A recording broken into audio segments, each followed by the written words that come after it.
wanted to do was make a few changes to the Principal Act. The changes that he was proposing were coming from two things, yeah? So one, there was the Mental Health Task Force of 2020 that had several propositions on the National Police Service, as it is called.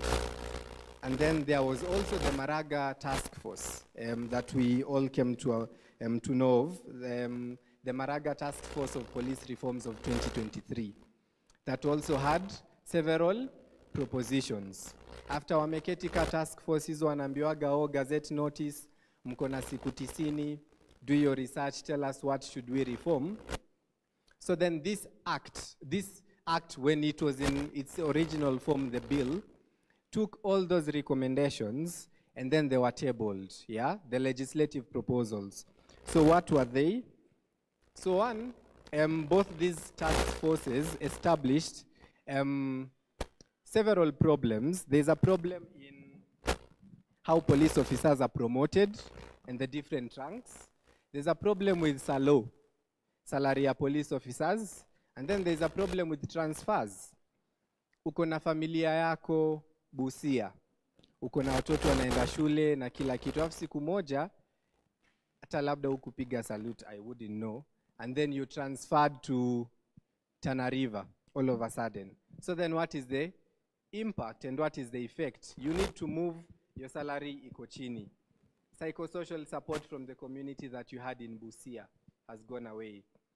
Your community, your family, etc. So then all those were brought as reforms in this bill by the MP, Mwasuna, yeah? And then now, the bill now comes to address those things.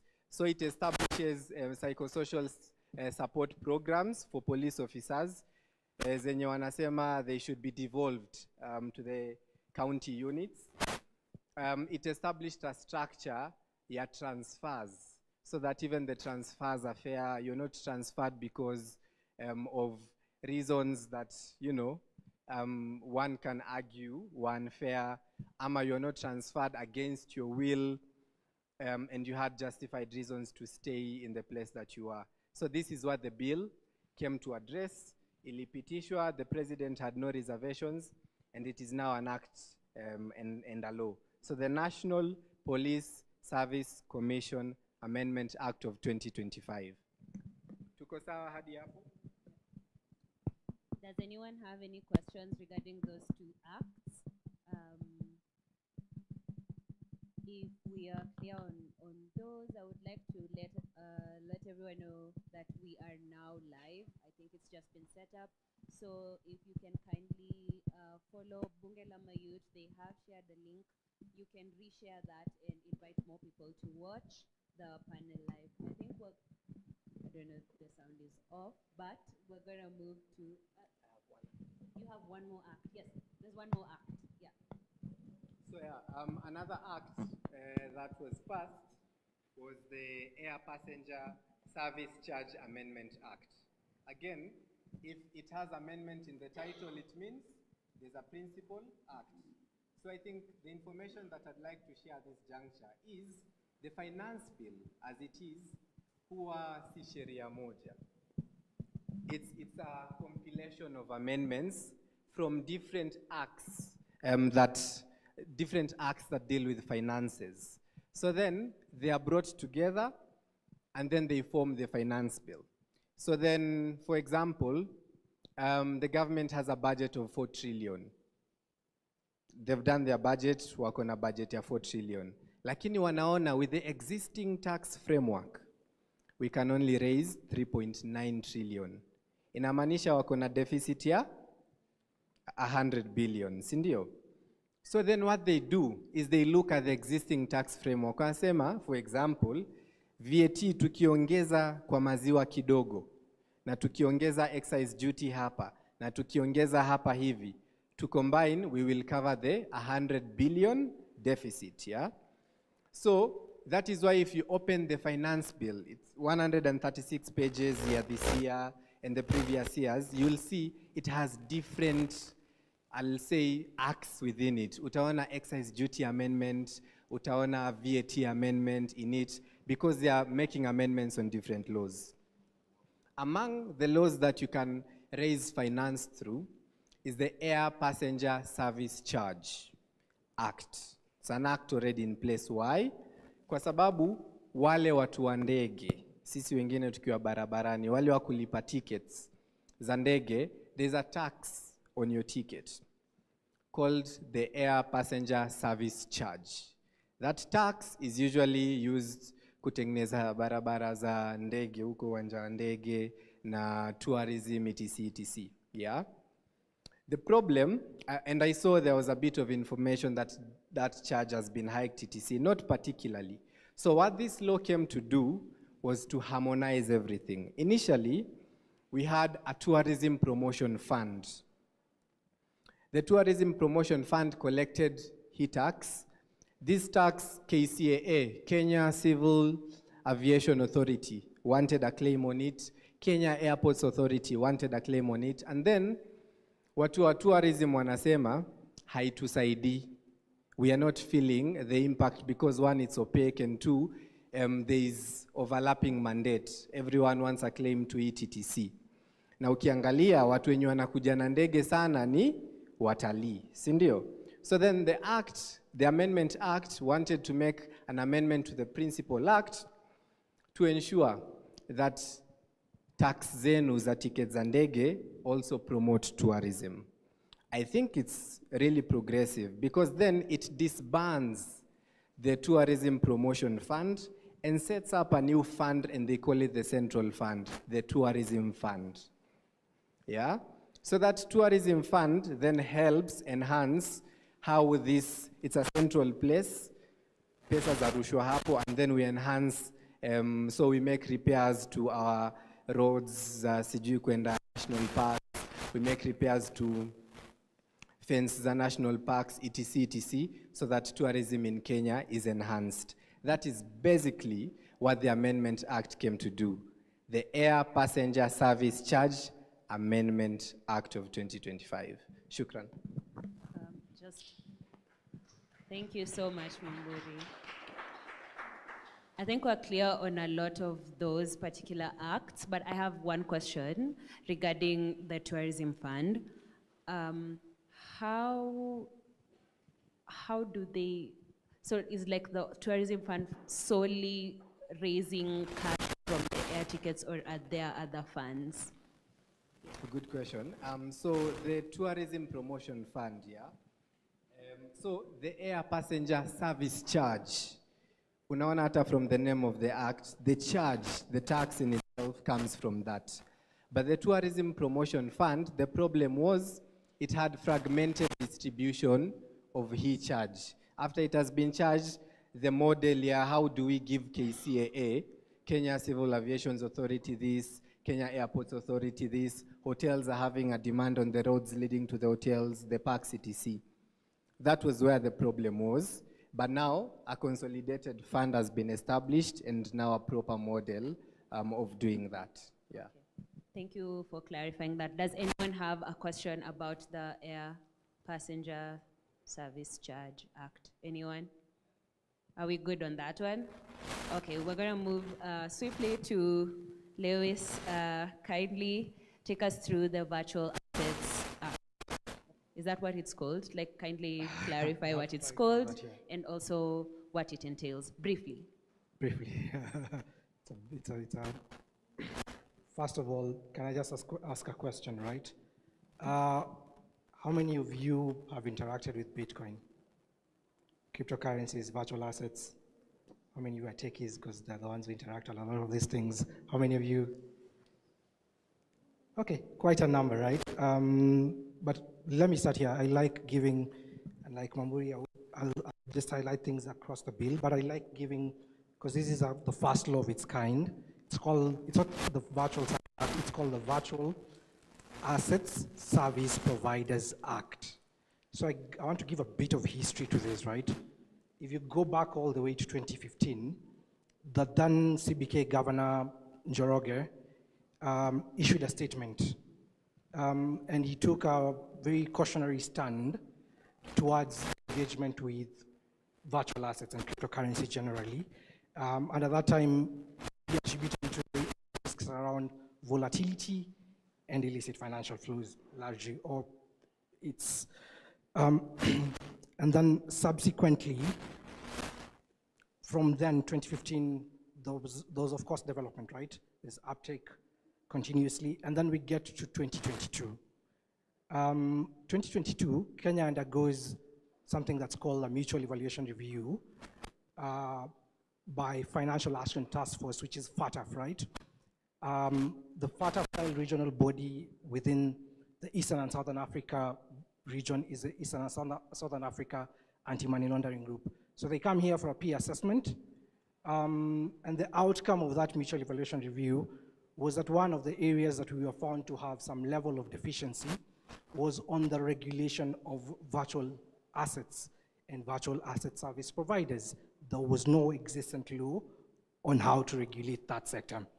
Fast forward, we go to 2024. We are gray listed, that's in February. And one of the things we are supposed to meet, one of the requirements we are supposed to sort of meet to get out of this gray listing, which means that we are a jurisdiction under increased monitoring. This means that what is implied by increased monitoring is that in the global financial architecture, even when other countries are engaging with you, they're engaging with you from a point of liability. So correspondent banks, for instance, will engage with you from a point of liability. You'll have a problem when it comes to foreign direct investment, because you'll find the financial integrity of your country is being brought into question.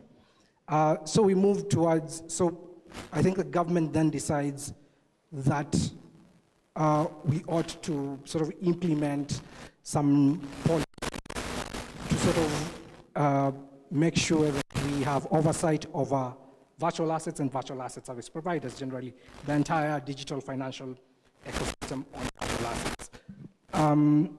And what it does is then, first of all, there was a first draft of the bill, Virtual Asset Service Providers Bill, in 2024. That is different from what we have now as an act in 2025, which was a bill we introduced this year. And that, at that particular time, what they did was they had consultations. A lot of the actors who were consulted were from the private sector, who have expertise from that level of actually engaging with virtual assets on a daily basis, and not like us, who are from the CSO space, who actually engage on it from the anti-money laundering and countering of financing of terrorism space, right? So they decide to engage them, and one thing that is notable and differentiates the 2024 bill and the 2025 bill now, an act, is that one of the things was on regulation, who's the supervisory agent for the sector, right? Which entity, which authority supervises the sector. At that time, on the 2024 bill, the suggestion was that we were going to have a virtual assets regulatory authority, which in the 2025 bill, now an act, is no longer there.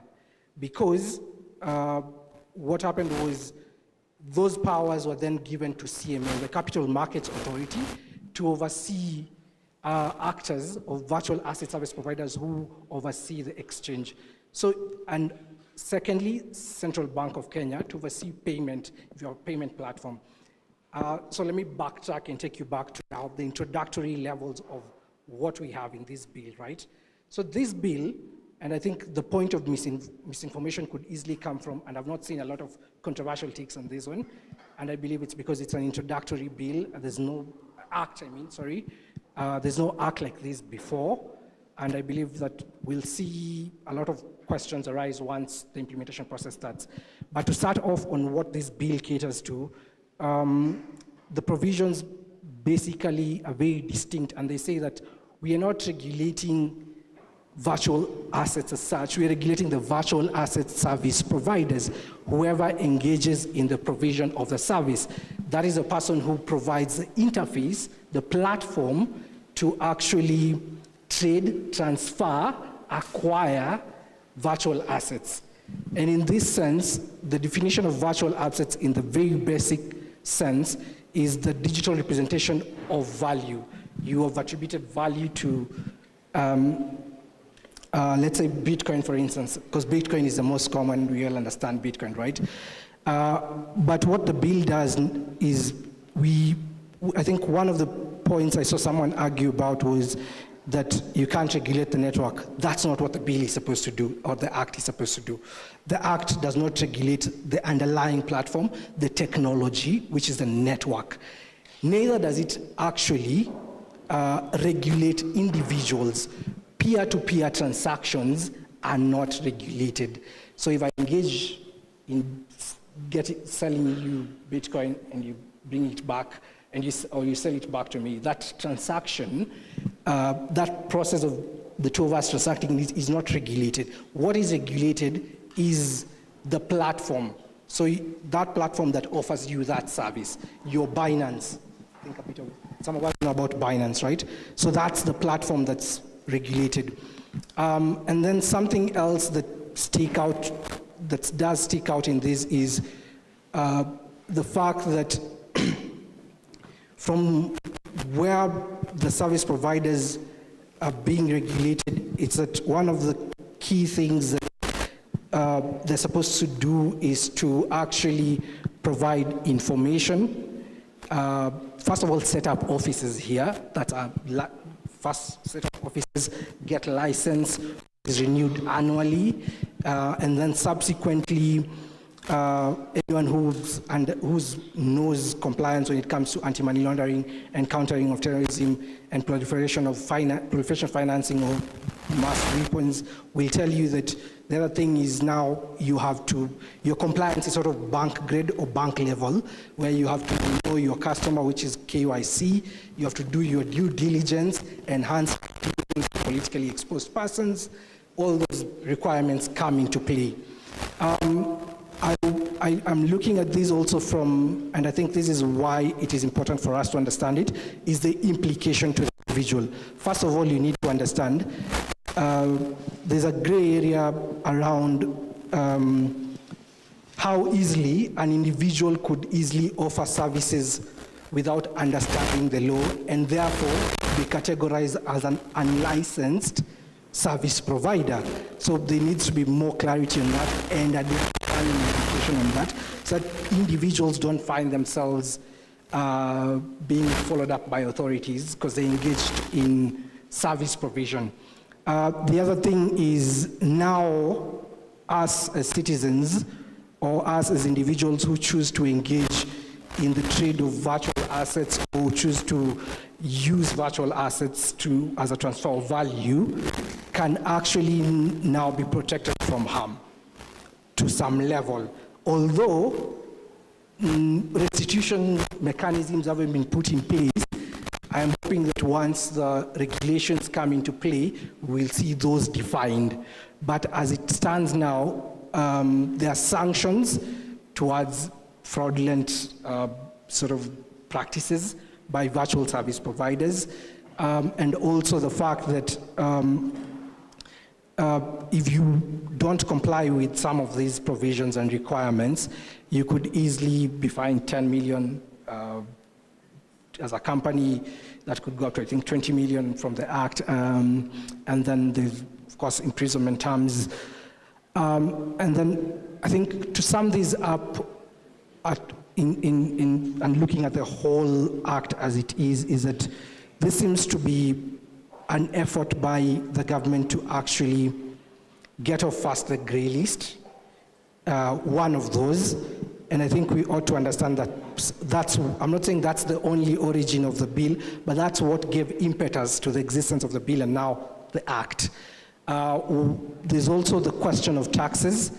Previously, I think in the finance, it was expunged though, it was the digital asset tax, DAT. It was supposed to be, I can't remember, 3%, I guess.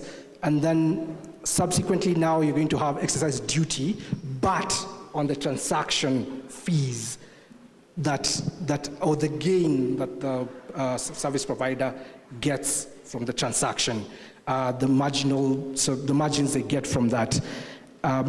And to conclude, because it's a very robust bill, I think the numbers on these are very interesting because the existence of it means that for those, the amounts that have been floating around is like 2.3 billion USD in transactions in stable coins going across monthly. What that means is then we have oversight over these funds and therefore curtail on illicit financial flows or money laundering within the virtual assets piece. If you have any questions, I'd be happy to take them. I think that's it. What to Bitcoin, I think. Thank you so much. Let's give it up for Louis. I think we do have a question. Yeah. No, Yeah. I just, before the question, Yes. I wanted to do quick key takeaways from what Louis has presented. So one, sijui, wangapi wamewatch Queen of the South? Queen of the South? Sindio, mnakumbuka ile season, kauja watch pole. Mnakumbuka the season where she was selling drugs, yeah? She was a drug lord. And then she started using crypto so that she would send crypto to her pedi, and then if you want to pay her, you pay her through crypto. So that is what Louis is basically saying. A lot of money laundering happens through crypto because of the blockchain, but I know it happens through that, yeah? So then, because of that, we were grey listed, yeah? A lot of money laundering was happening, we were grey listed. What does it mean for us as a country to be grey listed? He's mentioned investment banks. Yeah. Platforms. So yeah. It's an issue, and then foreign direct investment because you viewed as a liability in the global financial architecture in terms of financial integrity. Yeah, that's a so question. I'm assuming even when we are taking loans from World Bank and IMF, our interests for the loans, by virtue of the fact that we are grey listed, would be higher, yeah? And then if investors want to come to invest in the country, that would also be an issue. He's mentioned also the fact that it is not individuals that the Act seeks to regulate, but rather the people who provide the service. I remember there was WorldCoin. Yeah, WorldCoin is a virtual asset, yeah? So now it's not sisi watu tulienda to get the WorldCoins, but rather the people who are offering the service. So an excise duty tax is charged on them, on their transaction, etc. So I think that is what I wanted to summarize. Yeah. Awesome. I think we do have a person at the back with a question. Yes. Gotta try and get the mic to you.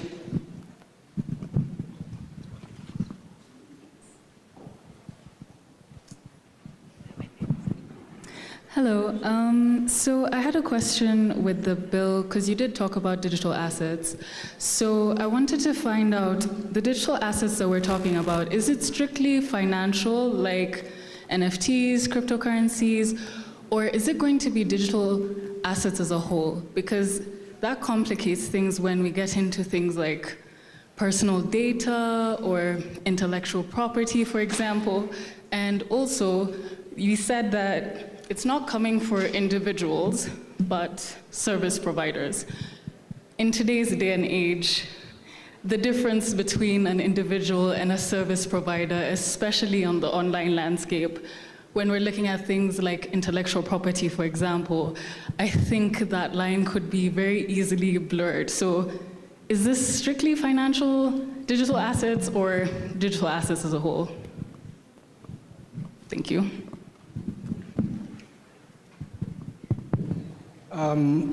Good question, because that's one of the controversial points of the bill, right?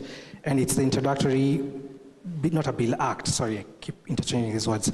So the question is, the act in itself is not exhaustive, and I think that's one of the criticisms of the act.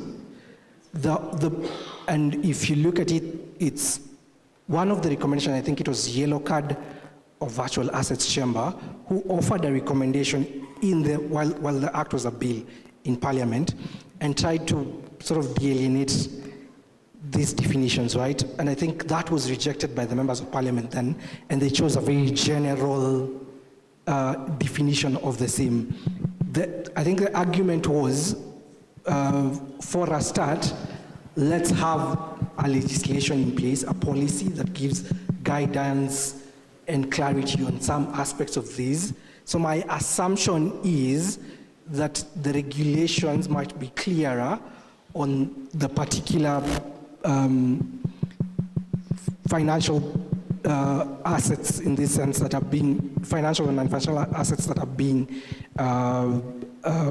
regulated in that sense. But I know for a fact stable coins is part of it, NFTs are also part of it. E-money is not part of it.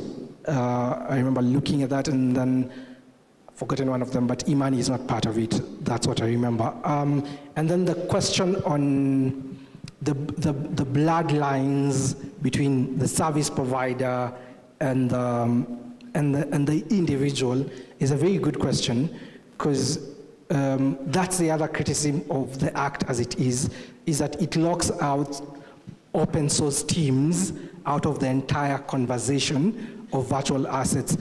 Open source teams and MSMEs who would also want to be a part of the process or would want to engage in the practice, because then the compliance, of course, the barriers to entry present themselves. Compliance costs, for instance, you have to have a board, you have to set up an office, you have to get your licenses every 12 months. So that means that you have several barriers to entry and costs that open source teams and MSMEs who would actually like to have platforms or would actually like to engage in the transfer and trade of crypto or virtual assets won't be able to do so. But I think that's a question, and sorry to add this, I'm almost getting done. That's a question the South African legislation tries to tackle very well, because it tries to pick up virtual asset service providers or individuals from a very nascent stage. And I think if you look at the registrations since 2022 when they had the regulation, because I don't know if they don't have the act in itself, they have a provision inside the regulation. And then what it does is that it enables them to register around 248 virtual asset service providers, but across the system. So it doesn't lock out smaller players. But then I agree with you that there's some bloodlines and that there's need for clarity and understanding of the act to know that when are you as an individual engaging in trade, transfer, and providing brokerage service, for instance, or exchange in that sense, so that you're not sort of caught off guard. But yeah, let's hope the regulations, and as we go through the implementation of this act, because I'd give the government kudos at this point because it's still very new, and maybe its iterations in terms of amendments would see significant change and better definition of terms. Thank you very much.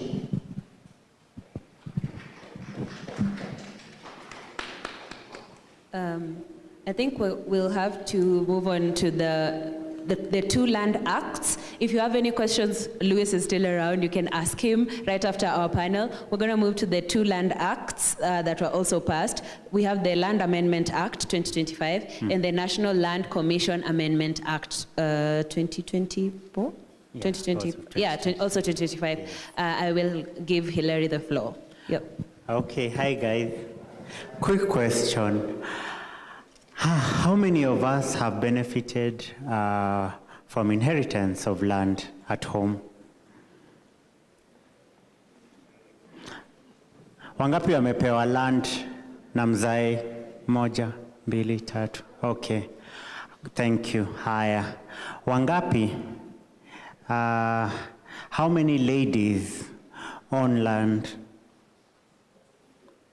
Thank you, your Mheshimiwa. Nice. Good. So I think even before I begin, I always struggle just to wrap my head around the perceived disinterest of youth on land matters. Kama we si wakili wa land, ama we si surveyor flani, stories of land, not as exciting as Bitcoin, right? Not as exciting as the laws speaking on cyber crimes. But then allow me very fast to speak very briefly about the two Amendments Act, being the National Land Commission Amendment Act of 2025 and the Land Act, also amended in 2025, two principal sections that the National Land Commission Act seeks to repeal and amend completely, which is section 14 and 15 of the Act. These acts zilipitishwa 2012 initially, alafu ndo zikakuwa amended just this year. As practitioners in the land sector, we don't seem to be having so much problem with the amendment as it is, lakini there are issues that still zinaendelea that are historical. So let me start with the National Land Commission. We all know the commission, right? Tunajua commission? Maze mmenyamaza sana. I request you speak, and I see very intellectual faces looking at me. Mnajua National Land Commission, right? So the commission was established, the first commissioners were sworn in 2013 hapo, si ndio? Mnakumbuka Swazuri, you remember? The good professor from the coast comes from Mamburi's village. And then the commission, one of the things that when they came, or rather they came into office, we were very excited. One, because it was an independent office, devoid of any compulsion from the presidency, as it were. Because then previously, the Commissioner of Land, alikuwa tu jamaa ambaye alikuwa anapeana public land to, if you are president's crony, their friend, you have got large tracts of land. So we all know, all the political who is who had a lot of land. But then what the substantive amendments to the National Land Commission Act, Section 14, one was speaking on grants and dispositions. So Section 14, Part 1, gives the Commission 5 years within coming into force of that section for it to look into grants and dispositions, or rather dispositions of public lands issued before 2025. That's the 27th of August when the Act came into play. So not contentious per se. It's an effort to sanitize the sector by just ensuring that these dispositions are reviewed within 5 years. But just one thing that practitioners within the sector seem to be having a problem with is that the Constitution gave a mandate in perpetuity to the Commission, but then Parliament seems to want to pigeonhole it within a certain time, which is the 5 years. And we'll also look at the other section, which also seems to have the same provision. But then just a section of this Act that seems to be problematic, and particularly to lawyers, is 14, Part 7. And this is what it says, that no revocation of title shall be affected against a bona fide purchaser or valid for value without notice of defect. So in ile provision ambayo inaongelea mtu ambaye ana buy land. Now I know many of us in this room have either been swindled in a way or the other about land, sindio? And sasa the more interesting part is that how is your land? Are people at the ministry? So that's very confusing, because ona, umechukua land yako, umeenda ministry, at the house, bado unabakia, umechukua do yako, you have spent, and then you are still swindled. So there is a Supreme Court ruling that said that the buyer and the seller of the land, it is within your mandate to do your background search. Very contentious, a lot of tears, a lot of people have been swindled out of their land. Old women in the ministry, you find them just there. And you know, land is very emotive. So this provision seems to take away that responsibility. But then the Supreme Court in its ruling said that a title is as good as it roots. So you cannot validate an illegally acquired title by claiming innocence. You must conduct due diligence, both to the buyer, both to the seller. Please, my youths, uko na do yako, unataka kuchangamkia plot, please do it through a lawyer. Go and find an advocate and ensure that you do it legally and procedurally. Please do your background, don't be in a hurry.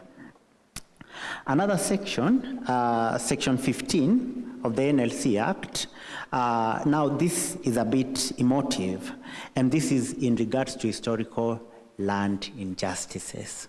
Now, one of the mandates of the National Land Commission was to investigate historical land injustices, either by its own volition or by an individual, a county or national government person that has requested for such a case to be relooked at.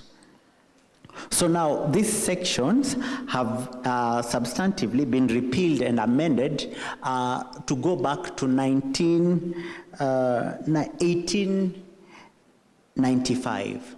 1895 rings a bell. Wana historia, 1895 nini ili happen?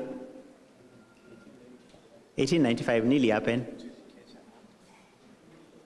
I don't want Wakilis here to respond. Uko nyuma, nini ili happen 1895? We formally became a protectorate. Sasa, imefanya kitu poa, by the way, because now the historical land injustices have, when the British, I always call them the colonial usurper. They are not our masters by all means. They're just usurpers, a group of thieves that came and stole our land around here. So what happened in 1895, we formally became a protectorate, and they came up with laws that were unjust. Just a lot of legalists, they used their mother tongue against us. By that time, we weren't very competent in their language, and they came up with laws, declared us a protectorate, declared that all land, we are just inhabitants in good faith, and very wild things that are just pure comedy if you look at them. But then later, so this act pays allegiance to that time period, and by saying that now the commission can open up a Pandora's box indeed. The Sultan owned the coastal land strip all the way mpaka Zanzibar. The Talai, the Libon Act of 1934, Apo, where the Libons, because they were giving trouble to this usurper, they were pushed to Lambwe Valley in Gwasi, my village, where there was sese flies and what have you. There are two Maasai treaties of 1904 and 1910 that really displaced our people out of their land. So this, I think, to this extent, this is a good act because it sanitizes some of this, save for this section 14 part 7. But then the historical land injustices, when we discuss with the officers of the commission, their discomfort is a time period that Parliament has imposed on this act, which in and of itself is unconstitutional, because then the Constitution gives the mandate to the Commission to investigate. It has not given a time period, but then Parliament seems to give a time period. So that is a bit problematic because we know that the previous commissioners did some effort. They looked into a lot of historical land injustices. They didn't finish, but then some effort was made. And trust me, guys, mkiangalia hizo historical land injustice, they are very emotive. They're very emotive because land is emotive. As I finish, may I say that land is a very significant resource. It confers on you both your identity, even your name. I'll still use Mwamburi. Mwamburi is a Taita because it comes from a piece of land, okay, known as Taita. Sawa? It confers on him both an identity and a name. Because we call him Amtaita, not because he comes from Kiambu, because there's a piece of land we had somewhere, Undanyi, Mwatate, called what? Taita. So land becomes so significant because laden within it is our cultural maxims, identities, and what have you. The Land Act, the amendments to the Land Act, very minimal, just section 14 that compels the registrar to actively register public lands. We all know that the only time we saw small children being tear gassed in our good nation is when it was pertaining to public land, because there has been a greed or an avarice towards public land, because they're perceived to be entities that unscrupulous fellows can always jump on. So I think these are good amendments, but then laden within the discussion on land are still historical land injustices that are yet to be addressed, but also present day injustices that continue in our present society. So that is what I would say in a nutshell in regards to the Land Amendment Acts of 2025. Thank you. Thank you so much. I think we'll just take 2 questions, and also we'll lean into our experts in case there's anything to add. I have a question regarding, there's a screenshot, I will say, that was shared online that was talking about freehold land. And people got really mad about this, and they were like, this is in this act that has been signed, and we need to repeal it immediately. What is that act that people were sharing, and what is the disconnect between, like, when the acts are signed and when Kenyans can access them? Because sometimes when you Google, like, the thing that comes up is like an old thing, and you click it and you start getting angry at your computer. Like, how do you get, like, the actual land documents? Like, does the land ministry publish them, or how do we get this, the correct information every time? Thank you. So the issue of freehold versus leasehold, there is an attempt and a recommendation that land within municipalities, within urban areas, within areas that have been zoned for development, will revert from freehold to leasehold. Again, open for argument. Because such lands, then the period reverts to 99 years, and then they are subject to some payments. And it's normally for maintenance. But then this is contentious because freehold was such a comfortable place that most people are owning their land as freeholds. But then if you revert it into leasehold, good as the recommendation may be, because then government says that in giving a leasehold, we are opening the space for business, we are opening the space for better services to be offered to you, be it by the municipality or the urban area that you are in. But then the issue becomes that many of the people that hold such titles haven't gotten any services from the governments that they speak about. No roads, no service whatsoever. So this is going to be a potential clash, and I'm seeing legal action against such a provision, because then there are some people that feel that that service hasn't been rendered to them whatsoever. On to your second question, in regard to where do we get such information? I have started my discussion by saying, even before I became a practitioner in the land sector, land matters seem mundane. And even to the lawyers, land law is quite technical, and very, the laws are quite lengthy. So the interest of youth, even on agriculture, we were in a forum today, and the average age of the farmer in Kenya is 64. 64 years, that's the average, courtesy of a research conducted by AGRA. So that explains why then the youth disinterest. Is it that we don't get the land from our parents? Is it that we don't have money to transact on it? Or is it boring and confusing, so much so that the distinguished lawyer who does land conveyancing, or the surveyor, or a practitioner in a way or the other, holds the bulk of information on land. And indeed, you are safest with a lawyer. If you want to do land conveyancing, you are safest with a surveyor. So most land is held by practitioners, the professionals, but then the institutions that are mandated to conduct civic education and we give them budgetary allocation every year is the Ministry of Lands and the National Land Commission as far as public land is concerned. Yeah. Thank you so much, Hilary. We'll take another question from the audience. Okay, I think you have a few.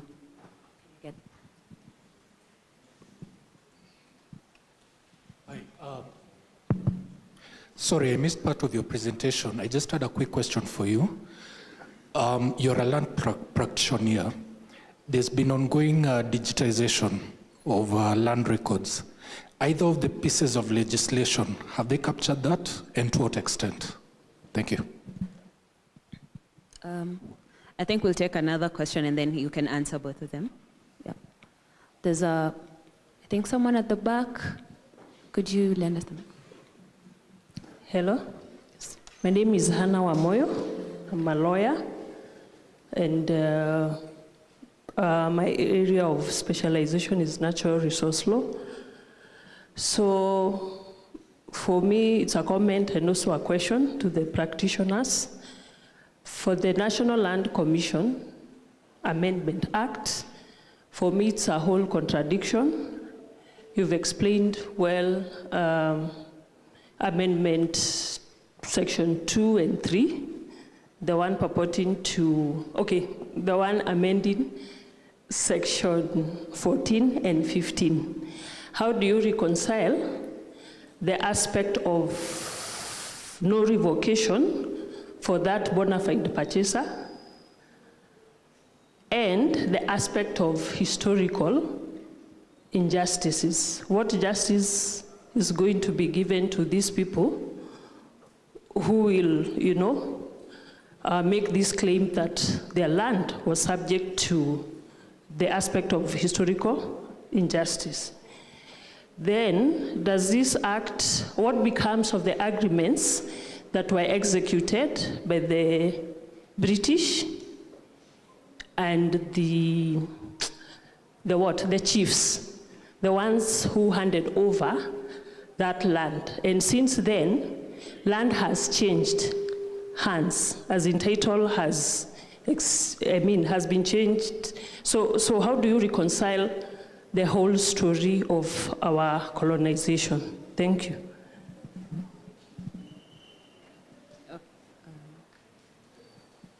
Yeah, just quickly, was there a person with a question? Yes. Yeah. Evening. My question is, you stated that when it comes to land, public land, it should be clearly defined what is public land and what is private. In a matter where there are owners who are within a region where there's a lot of infrastructure. So for instance, I have property within Eldoret, the international airport. When it comes a time where they will like to expand, I know they offer compensations so that you can relocate.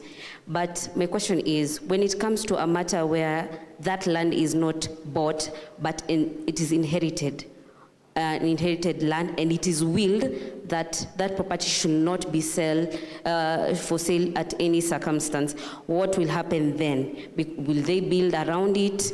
What will happen?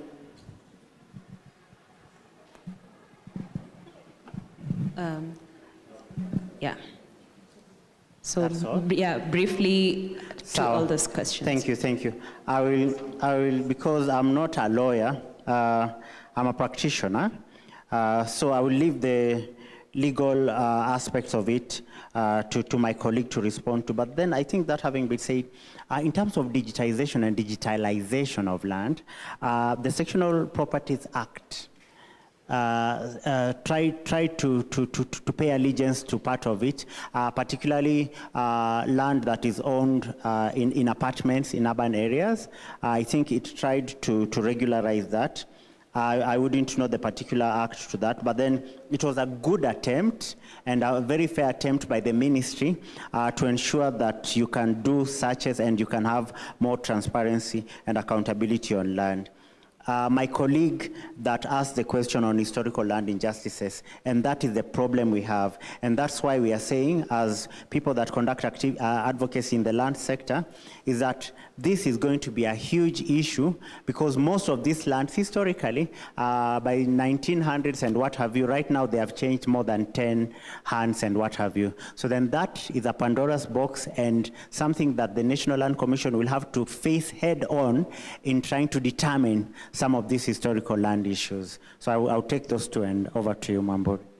Yeah, so quickly, I'll want to respond to the first question on the National Land Commission Amendment Act. So, one, Section 14 and Section 15, vile zilikuwa, in the Principal Act, they had timelines. That issues dealing with transfer of public land to individuals and granting of public land should be discussed and zimalizwe within 5 years. That was there in Section 14 of the Principal Act, yeah? So, 5 years, he said, Land Act, the Principal Act, it's Land Act 2012, commencement started in 2013. So 5 years lapsed, yeah? Sindio? But the issues still remained. So the new amendment, what it's trying to do is to give us another 5 years. But then the question is, si bado hizo zitalapse, so why keep us giving 5 years when the Constitution itself has given the Commission all the time to solve these issues? Section 15, the same. It had a time cap of 10 years, that all historical land injustices should be discussed, solved, whatever, within 10 years. 10 years from 2013, 2023. So every time Commission ilikuwa ikiulizwa na watu Rendile, Taita, wapi, when can we solve this? Wanasema, hiyo mandate mida ishapita. So then the new amendment is to also amend that and introduce another time cap of 10 years. The problem is, zitaisha tena without the historical land injustices having been exhausted. So then the issue is the time cap. We want the mandate without the time cap is what a lot of people are saying. On the issue of private land, you have your private land, government wants to build an airport, a road, etc. And there is a will saying categorically, this land is ni shamba ya kurithiwa, haifai kuuzwa, etc. Unfortunately, through a process known as compulsory acquisition, the government can acquire even private land to build. So law will always override a will. Law will always override. Hiyo watakwambia ni sawa, ni wishes, ni maono ya mkufi, lakini airport lazima ijengwe. So kitu tutafanya ni, we will compensate you the value of that land, or we reallocate you if you still want land of the same value in another place. The Constitution gives that mandate. Also, the Constitution clearly outlines what is public land, what is private land, and what is community land. Yeah? So you can read, watu hata wamepata katiba sahi, angalia from section 60 to section 65, even the mandate of the National Land Commission. So then, yeah, public land is held by county governments in trust for the people. Community land is held by county governments in trust for the people. Ni ile tunasema hii shamba ni yenu kama jamii, kama jamaa, lakini tumeishikilia kwa sasa. So then in community lands, communities can be given titles to that land. So you're given title and then you can utilize that land as a community the way it is. So those are the differences, yeah. Thank you. And just 1 second. The principle that Wakili so well put is the principle of eminent domain. I would just invite you, go and Google eminent domain, where government reads, has got the radical title. Kwa hivyo ikichukuliwa ardhi yenu, don't despair. It's not It's not taken absolutely, but then you have got grounds to contest. You can go to your lawyer, contest, even the amount they have given you, you can also contest. Another thing, just a second, this issue of historical land injustices, and thank you very much, Wakili.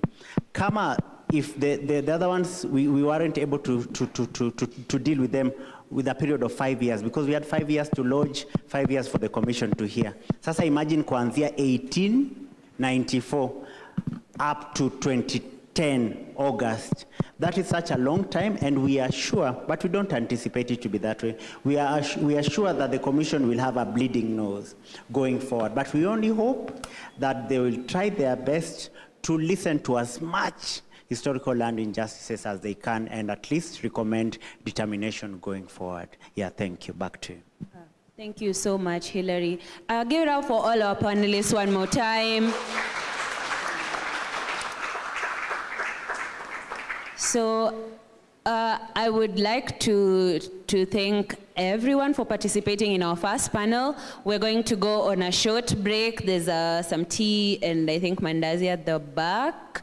Lillian, could you kindly wave so that people can find you?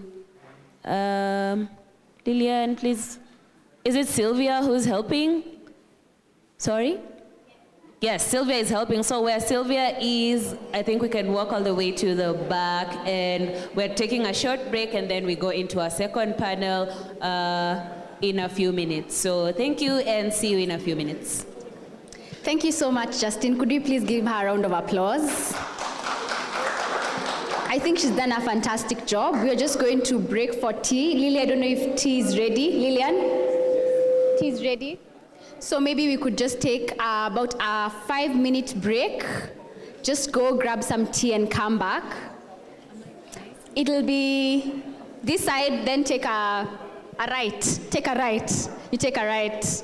Please don't leave. We still have 2 more acts we are dealing with, which are the best ones in my opinion. The Computer Misuse and Cybercrimes Act and the privatization one, which are very important. Yes, so welcome. Welcome.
of Kakamega. Bado.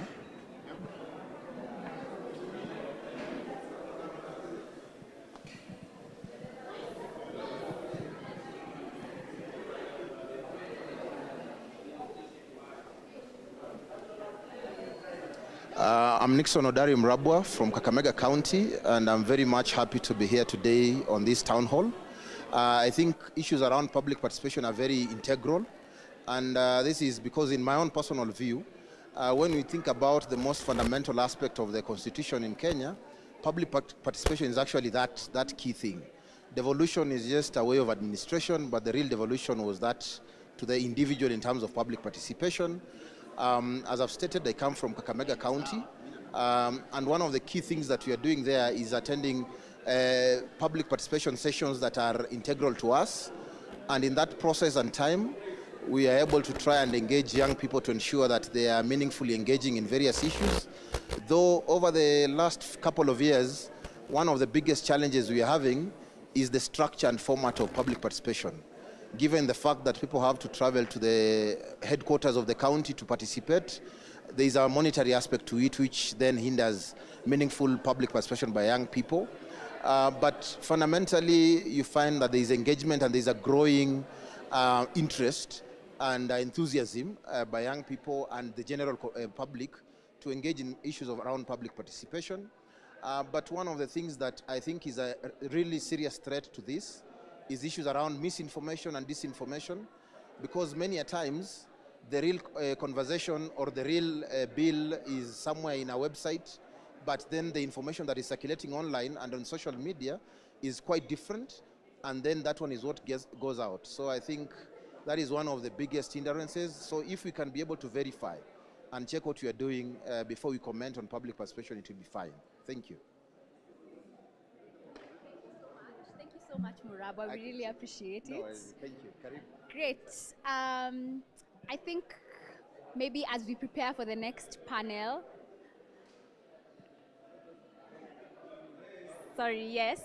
we just want to find out, maybe as we wait for the next panel, hi guys.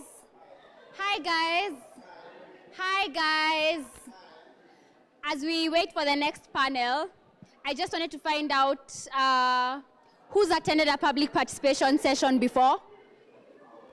Anyone? Anyone? No one has attended any participation before? Session in Parliament?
My name is Joshua. I work with Forum Civ.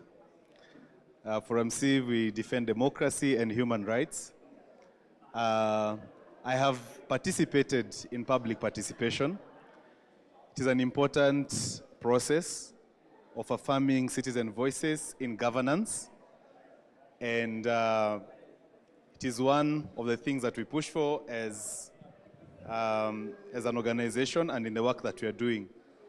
At the moment, yeah, I have experience in participating in public participation. The thing is, information sometimes is available. Actually, most time is available. And sometimes this information is complex, it's too much. And it is sometimes for citizens, it can be, when it is too much, when it is available at the same time, all of it with a very limited time for participation, it becomes very difficult to engage substantively in that process.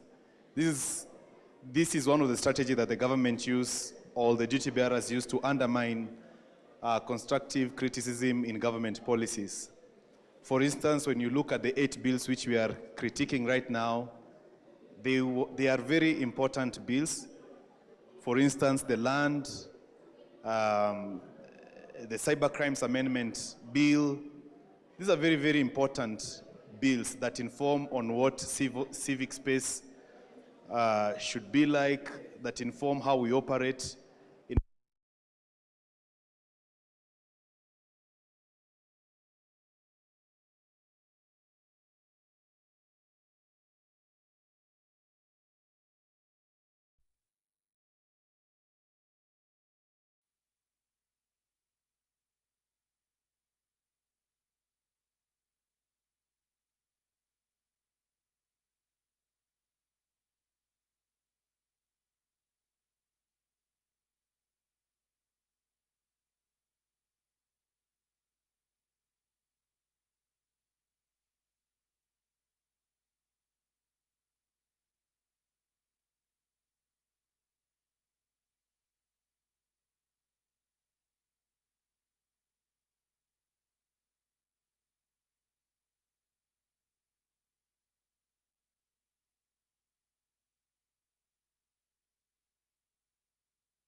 we do at Uncensored. I co-host it with Justine Wanda. Please follow us on Twitter, follow us on Instagram, TikTok if you can. By the way, this is live streaming right now as we speak on our YouTube and X. So this conversation is probably the one you are all looking forward to. And it involves the Cybercrimes Act and the Privatization Act, the two most problematic laws that was recently assented by the president. Now, my name is Tom Mukwana. I am a journalist at Uncensored. I co-host The Big Picture, as I mentioned. Today, I'm not doing this alone. I am joined by Waruguru Kiai, who is a lawyer. And aside from doing law, tonight she's dabbling as a journalist. Please take it, Waruguru. Good evening once again. If you can hear me say hi. I also triple as a politician. So kuna vile, tialala. We have two. So what do you say? Vijana hi. No, it can't be like that. Vijana hi, at least. Waruguru, there's Yes. two politicians now, Levi as well. He's also a politician. Yeah, but you guys will wear that hat tomorrow.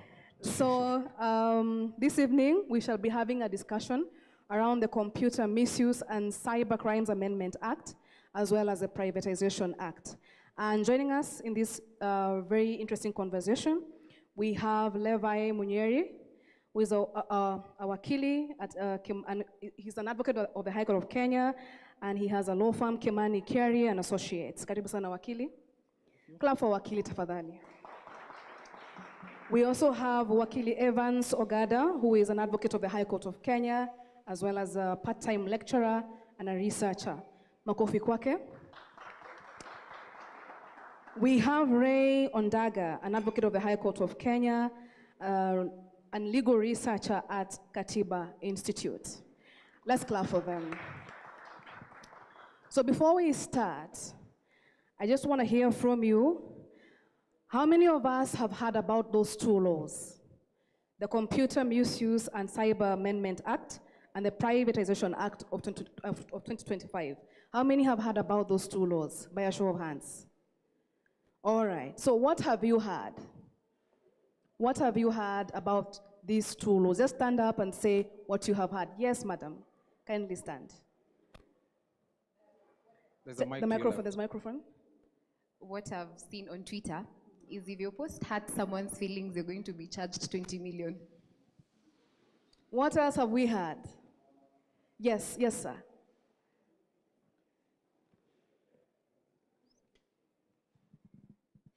Okay, I've heard something about Computer Misuse and Cybercrime Act, where the politicians have their version and the people also have their version. Yes. Okay. Yes, two more voices in the room. What have we heard? Yes, pass the microphone. Yes, hi, I've heard about the Privatization Act. I've heard that it takes the power to sell state corporations from the MPs in Parliament to directly through Treasury. So from the MPs to the executive. Okay. Last but not least. One more voice in the room at the back. Okay. So, of course, we have a lot of information surrounding these two particular laws, and we shall begin by having a discussion around the Computer Misuse and Cyber Amendment Act of 2025. And the first question will be posed to Wakili Levi Munyeri. Wakili, this principal act, kindly take us through the recent amendments, take us through the good, the bad, and the ugly of the recent amendments of the Computer Misuse and the Cybercrimes Amendment Act. Karibu sana Wakili. Thank you so much. It's a great thing to be here today. This is a very amazing scene I'm seeing. At this time of the night, all of us are here, united in patriotism and care for our nation. I'm happy to be here. As you've heard, my name is Munyeri Levi. I'm an advocate of the High Court of Kenya. But most important, like all of you, I'm a very patriotic citizen. And that's the core reason I'm here today. As one of you has mentioned, there's a lot of controversy in terms of content of the Computer Misuse and Cybercrimes Act. That is an amendment. It was the amendment bill, is now the Amendment Act, enacted on 15th of October after the passing on of Raila Odinga. First things first, let me address two critical issues. One of my panelists here is a professor. He's always shy to say he's a professor. I'm very honored to be with you here today, Professor, one of the finest constitutional lawyers we have in this country, which will make me a little bit shy as I address the legal issues. First thing first, I'll first spend a minute or two to answer a very critical question that have been asked in different platforms. That question is, what is the role of lawyers in terms of challenging laws that have been enacted? This question stems from a very important principle we call separation of powers, that the government is actually has branches, being three major branches. One is the executive, that is the presidency. Second is the legislature, which is parliament enacting laws. And third is the judiciary. People have asked questions, why should you wait until a bill actually is enacted into law before you go to court to challenge it? There is a very important reason. It's because the law acknowledges that there is a separation between the judiciary and the legislature. The core function of the legislature is to enact laws. The core function of the judiciary is actually to interpret laws. Save for very narrow situations, it has actually happened once or twice in my practice of law, is you can challenge a law during the legislative process that has actually been explained here so well. So as lawyers, we can only come in after the president has assented the law, in that the judiciary is not expected to interfere with the functions of parliament in terms of legislation. So that is very important, so that you don't blame or fault lawyers like ourselves for waiting until a law is enacted and signed by the president before you go to the High Court to challenge. There is a very limited aspect in terms of the function of the judiciary. They can only come in place after the law has been enacted and signed by the president. Second, a question would also be asked, out of these 8 bills that are now acts, why has a lot of attention been given to the Computer Misuse and Cybercrimes Amendment Act? The reason, in my view, should be one, or ought to be one. Freedom of expression is at the center of a democracy. We are here because of freedom of expression. We are here to express ourselves. And I believe that's why lawyers have given a lot of attention to the cybercrimes law. Because even for us to have a discourse on the rest of the laws, including the Privatization Act, the Land Laws Amendments, we need to be given such a platform, online or offline, to actually deliberate on that issue. So anything that touches on limitation of freedom of expression comes to the foremost as a democratic nation, because without that freedom, there's nothing else we can deliberate on. So I'll come to the question I've been asked by my fellow panelists. It has been very confusing. I've heard statements by politicians, I've heard statements by lawyers, I've heard statements by the public about what exactly has been amended. So that's what I'll try to clear. There is the Computer Misuse and Cybercrimes Act of 2018. This is a law that was enacted in 2018. And then recently there's the Computer Misuse and Cybercrimes Amendment Act, which was now enacted recently. As it has been explained by a previous panelist, an amendment act comes to amend a mother law. So when you talk about the amendment, the Computer Misuse Amendment Act, it actually comes in force to amend the mother law, the Computer Misuse Act of 2018. And I'll say that it has been very limited and specific. A few amendments, actually the major ones that have caught the keen eyes of lawyers are actually 2. As we speak, there are 4 petitions that I know of challenging specific sections of that Amendment Act. There is one by Ruben Kigame and Kenya Human Rights Commission. There is another one by the Law Society of Kenya. I've seen another one by, those two are filed in Nairobi. There's one filed in Kerugoya by the Women Rep for Kerugoya, that is Njeri. And then I filed one at Kajiado Law Courts, myself being a resident of Kajiado.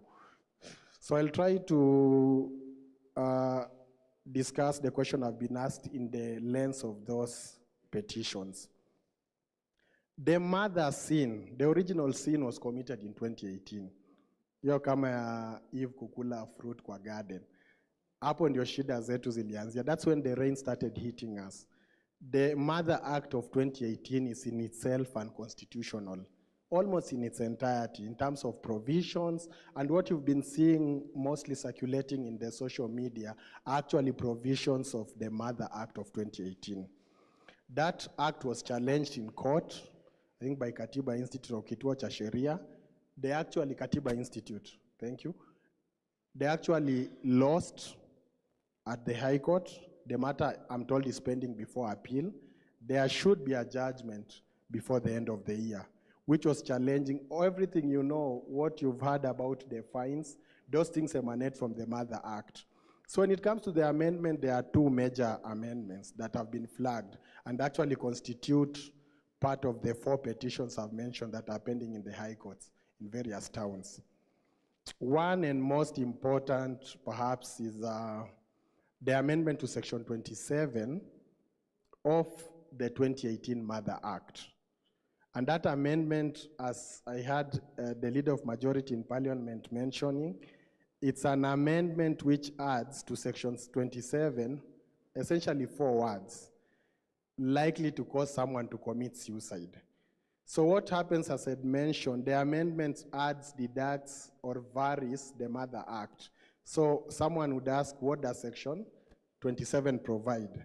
Section 27 provides that any communication directly or indirectly from one person to another that is likely to cause fear, it is gross, they use the word gross, and now they have added this term, is likely to cause someone to commit suicide, actually is an offense that, now this one is from the Mother Act, that attracts a fine of 20 million, imprisonment for 10 years, or both. So the 4 words is actually what is causing an uproar in terms of the amendment. And it's because the 4 words have enormous consequences when it comes to the crime as crafted in the Mother Act of 2018.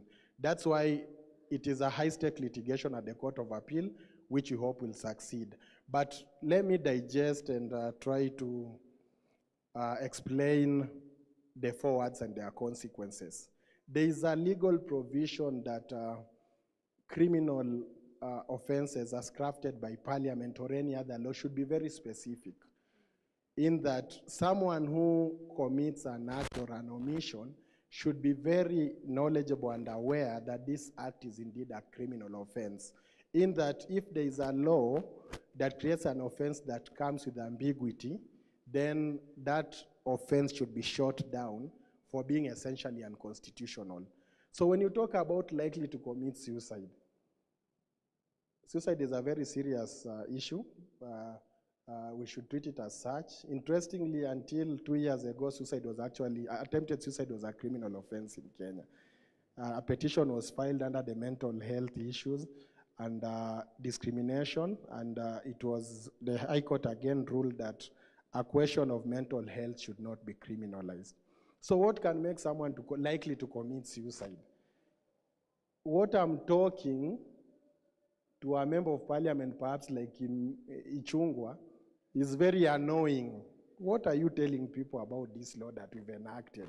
You know that this law, talking about this law, is likely to cause me to commit suicide.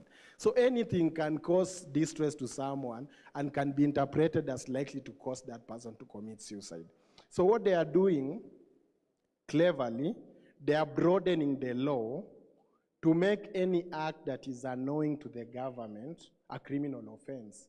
So that if I post Sorry? Sorry, I just wanted to intervene. Yes.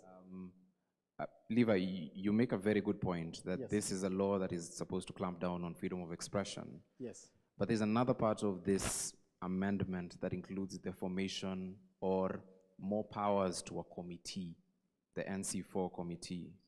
This particular committee, I'd love for Evans to explain the repercussions of this amendment from that point of view.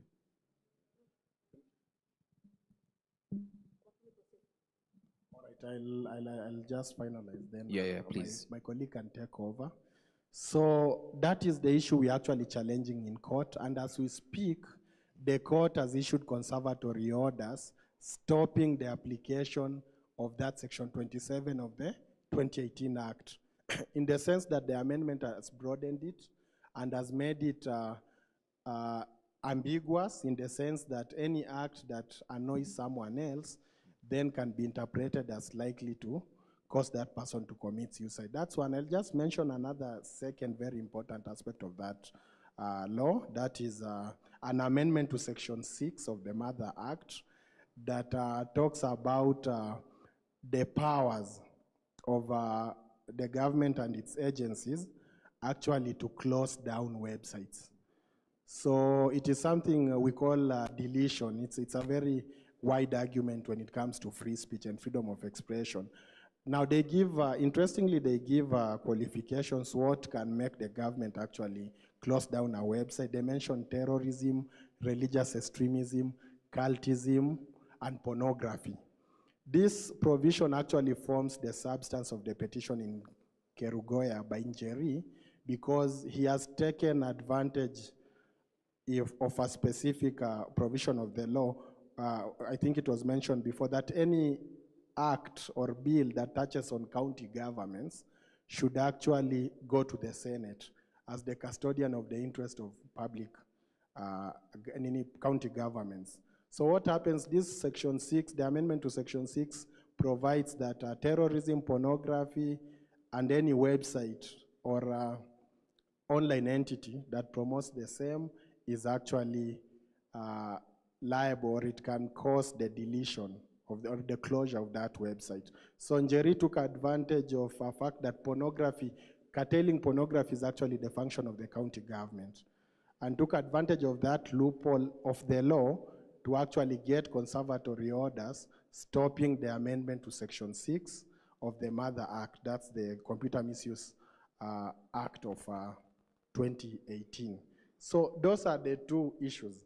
Interestingly, there are a few others that are not very controversial, but when it comes to the Amendment Act, those are the two controversial issues. The issue of the fine of 20 million and imprisonment for 10 years, it is actually in the Mother Act. And that's why I refer to the original sin. The Mother Act itself of 2018 curtails freedom of expression in any constitutional view. And we hope that the Court of Appeal will be gracious enough to uphold the law and declare a majority of the 2018 Act as unconstitutional. In the meantime, we enjoy conservatory orders as to Section 27 and Section 6 of the Amendment Act as amending the Mother Act of 2018. Thank you. Thank you. Thank you so much, Wakili Levi. Give him a coffee. I think that was very well explained. Now, moving on to Wakili Evans Ogada, also doubles up. I can also refer to him as Mwalimu. Mwalimu, there have been discussions around the very same act. There have been discussions around data. People are saying, and there's a big worry among the young people, that these amendments do not require judicial warrants or thresholds of evidence before subscriber data is accessed. That is number one. Number two, there's also concern around the powers, the expanded powers of the National Computer and Cybercrimes Coordination Committee in accessing our pages, our blogs, and apps, or even them, or making them inaccessible without any court processes. Kindly expound to us what this law does in terms of our freedom of expression, right, freedom of the media, fair administrative action, and right to fair hearing. Asante sana. Thank you very much. I will be very short because time is well spent. Thank you, Levi. Thank you, Tom. The problem with Section 27, Section 6 have well been highlighted. Section 6 Section 6 of the Amendment Act purports to give enormous power to this organ called the National Cybercrimes and Computer Committee, and the powers are enormous. Pull down your blogs for those reasons that are stated. Now, if you look at Section 46 of the Amendment Act, Section 46 envisages that court orders should be granted to pull down some of those sites, get orders to injunct some certain publications. So in essence, even within the Amendment Act, Section 46 and Section 6 are clashing. Now let's look at the Constitution. What does the Constitution say? Look at the powers of the authority given to us, because we are now talking about free speech, and we are talking about curtailment of free speech. If you have your Constitution, I always carry mine with me. Article 33 of the Constitution is one of the better elaborated provisions of the Constitution. Article 33(1) gives you the elements of free speech. What constitutes free speech in this country? Then, for historical reasons, 33(2) gives you what is proscribed as free speech. And then the chapeau, Adomanyoba, it's not chapati, eh? Chapeau is the heading of Article 33. Article 33, the heading, that is what we call chapeau in law, uses the expression freedom, the term freedom of expression, which is very wide. I don't want to take you to class. We'll do that on another day. We used freedom of expression as opposed to freedom of speech. And then we have the elements in between, which covers a lot. Certain politicians are worried about their caskets being paraded on social media. Some of you here have been talking about inches and what sort of things with female MPs. They're obscene, they're vulgar, but do they meet the threshold of Article 33(2)? Okay? So that is the legal question, the constitutional question we need to ask. Now, the law, any law in this country that should deal with speech should be structured around 33(1) and 33(2). That is what Parliament can do. In terms of curtailing it further, we go to Article 24. And that's the business of the court. The court now interprets and looks at whatever speech that has been left out within 33(1) and 33(2) and interprets the Constitution to find it whether it's applicable or outside the remits of 33(1) and therefore falling within 33(2) or proscribable within 24. Tumelewana. I hope I didn't lose you. Now, data. Data protection. Your fingerprints, your ID numbers, and this requirement that we have to register authentic data details with our social media accounts. I find it particularly problematic. You remember this young brother called Amenya? He's the one who leaked to us the Adani story. Sindio? Most of you were not born when we have somebody by the name Mutankei. There's a fellow who leaked to the Goldenberg story. Yeah, he was a guy who used to work for Central Bank, and he leaked perhaps Kenya's greatest public robbery. Most of you were not born then. Those are whistleblowers. They will probably use anonymized accounts, and they will leak to us the scandals that are happening in government. Wachanene na the tea that you guys like from Aoko. I'm talking about scandals, eh? Real scandals, things that are being done in government. This other guy, what's his name? This other one, this one who sometimes does good things, but sometimes insults people. What's his name? Cyprian, yes. They've been doing a good job in terms of leaking and giving us information about all sorts of scandals.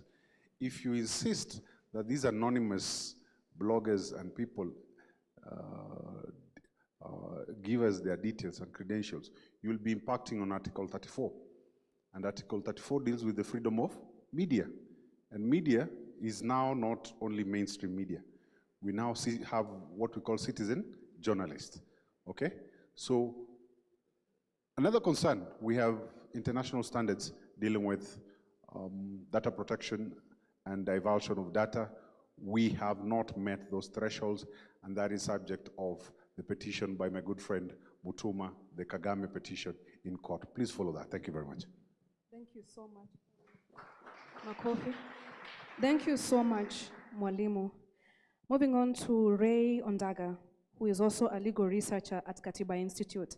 Katiba Institute challenged the mother law, that is the Computer Misuse and Cyber Act then. What inspired you to challenge the law then, and what do you hope to see in this new development, even as we take these new amendments to court? What do you hope to see? So for you to understand, for me to comment on that issue, you have to understand why Katiba Institute was formed. So the founders of Katiba Institute, Professor Yashpal Gai, the wife, Professor Jill Cottrell Gai, Dr. William Mutunga, the former CJ, and our first ED, Waiko Onyeka, who is currently at Open Justice Society in London. They had to look for, they knew that politicians will come after the constitution once it's been passed. So they had to find a way in which they had to protect the constitution. And the motto of Katiba Institute is using the constitution as an instrument of change. So that's the reason why Katiba Institute was formed, to provide checks and balances now. So one of the things we deal with Katiba Institute is public interest litigation research, among other things.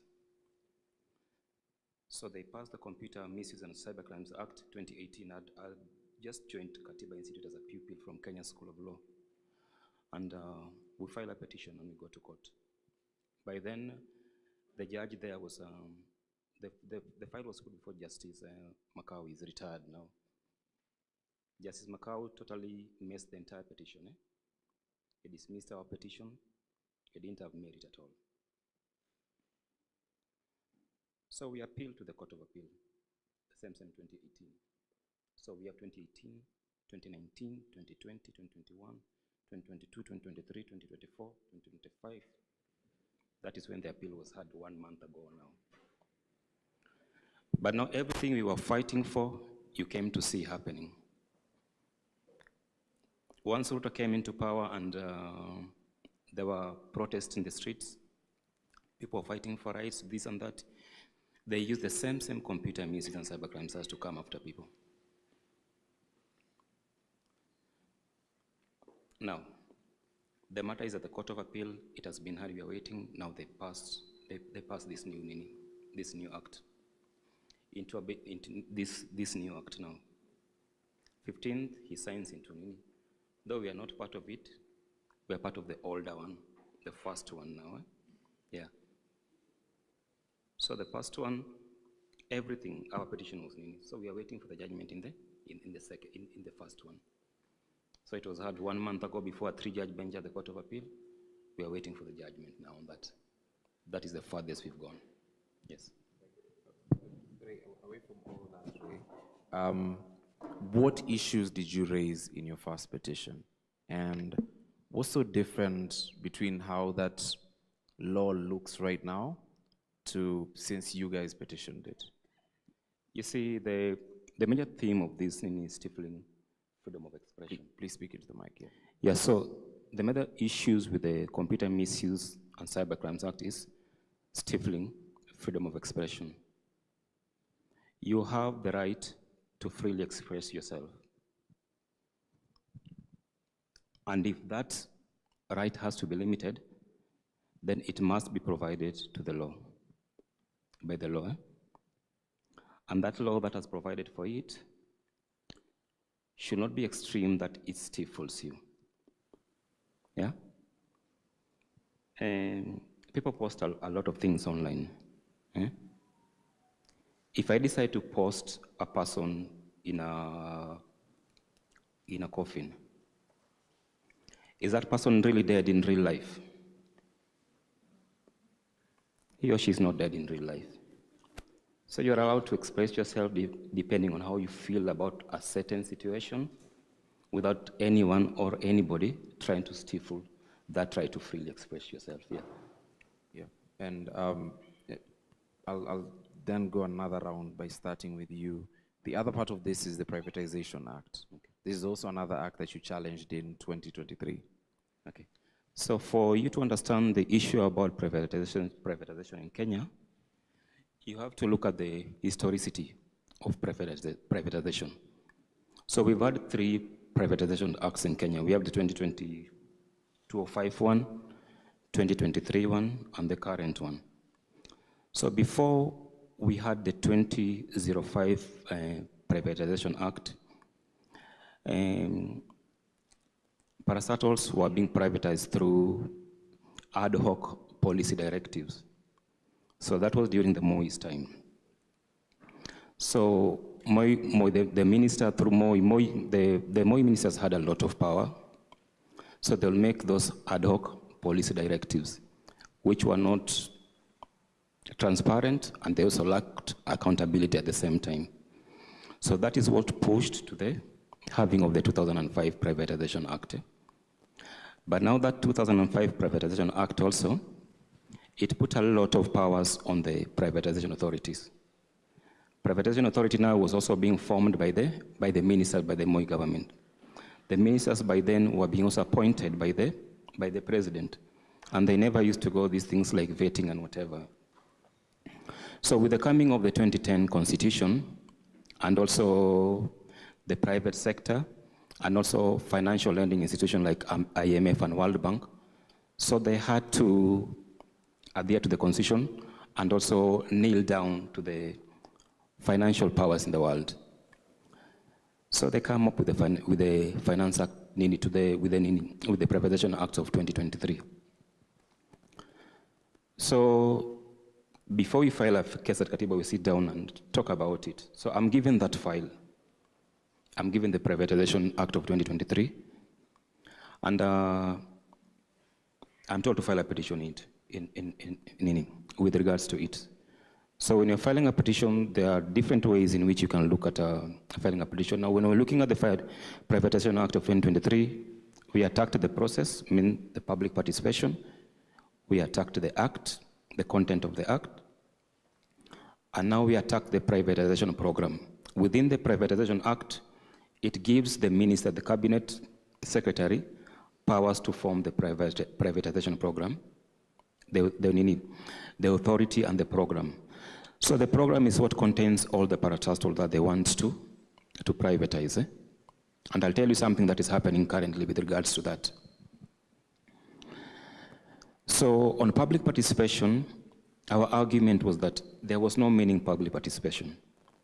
And courts have pronounced themselves in several times on what meaningful public participation entails.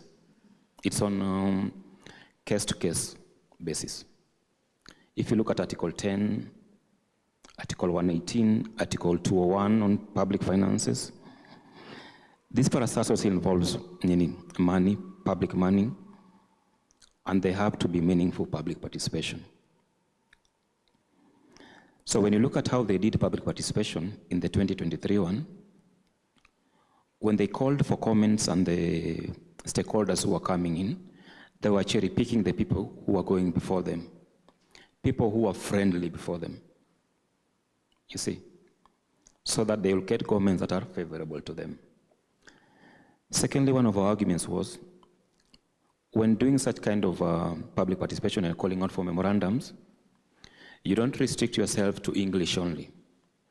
There's somebody in the village who cannot speak English, who cannot read English, so it has to be in a language that he or she can understand and also speak. So that's where Kiswahili comes in now too. On the sections now, we were very specific on the sections. There was section 22.5, of the repealed one, the unconstitutional one now. So you see section 22.5 provided that since the cabinet secretary is the one that has got power to come up with the privatization program, and he or she is under the control of the executive, the president.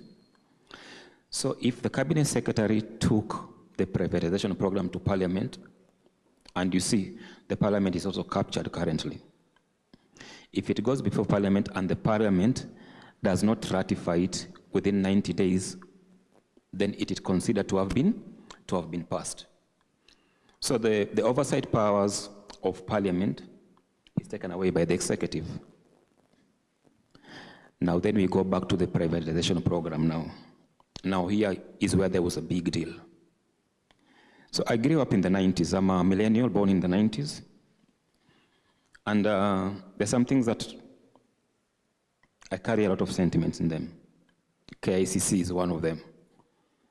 So growing up in the 90s, Safari Rally was very famous. I had this shirt, I was living at the coast and I was born at the coast. So I had this shirt of KICC, and there's a cheetah jumping on top of KICC. So people used to ask me, oh, you've not been to Nairobi, so whatever you are seeing there in your t-shirt is not true. KICC is so tall that a cheetah cannot jump on top of it. So I visit Nairobi in 2000. That was my first time to come to Nairobi. Now I'm 26 years in Nairobi now. So I go to KICC, I take a photo. Zile photos zinakuanga hapo, we have photographers, and so they are edited. So it's a photo of KICC, and I'm on top of KICC. So I keep that photo with me. So I look at the program again. They have KCC there, Kenya Cooperative Creameries. So nothing beats Malaya KCC. Nothing beats Bataya KCC. Nothing beats that. We also have Kenya Seed, a subsidiary that has got Kenya Seed that has got subsidiaries all over East Africa. They are profit making and they don't depend on the exchequer for anything. But they want to privatize them. Now, why are they privatizing them now? Don't forget KICC is also a national monument under the Monument Act. Ukiangalia doya Kenya, so unaona KICC.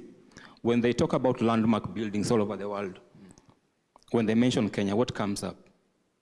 KICC, we have got Eiffel Towers in the in France, the Leaning Tower of Pisa and others in Rome. But here now they want to take KICC out of them. So when you go to court, it's like as if you're also going for an interview. Whatever you claim in your petition or whatever you are contesting in your petition, you should be ready to defend it in a court of law. And you defend it very well. You don't look stupid before a judge. So we go to court. So the court agrees with us. No meaning public participation.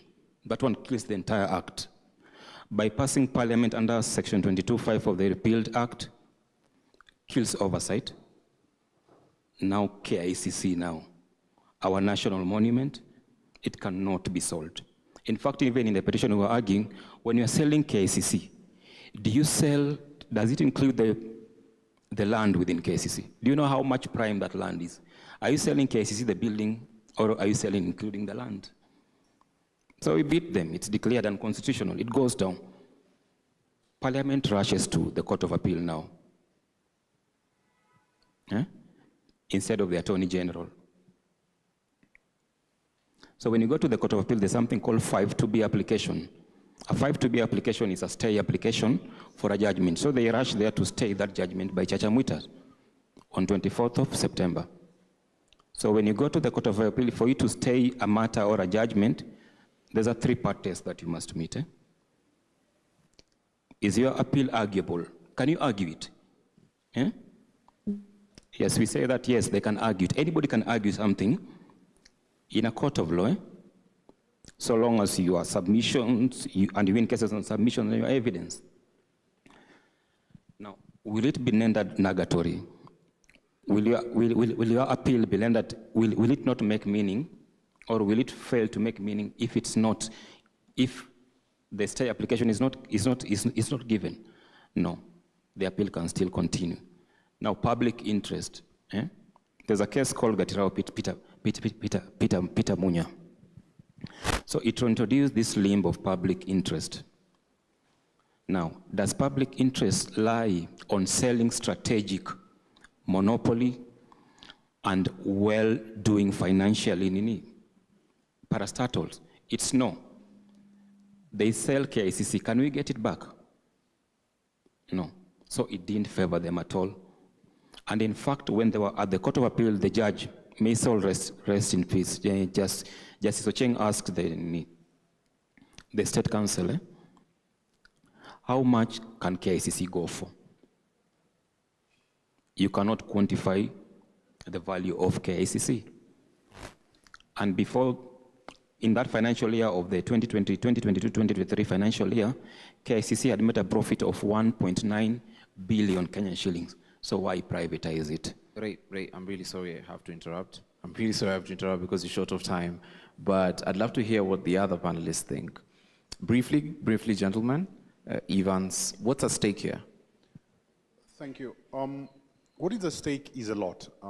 Ray has elaborately given us the aesthetic aesthetics values of property that we stand to lose. KICC is not only worth monetarily, but it has aesthetic and nostalgic value for we as Kenyans. My problem with the current Privatization Act is the role of the public in terms of public participation appears to have been made peripheral. It has been shoved to the side.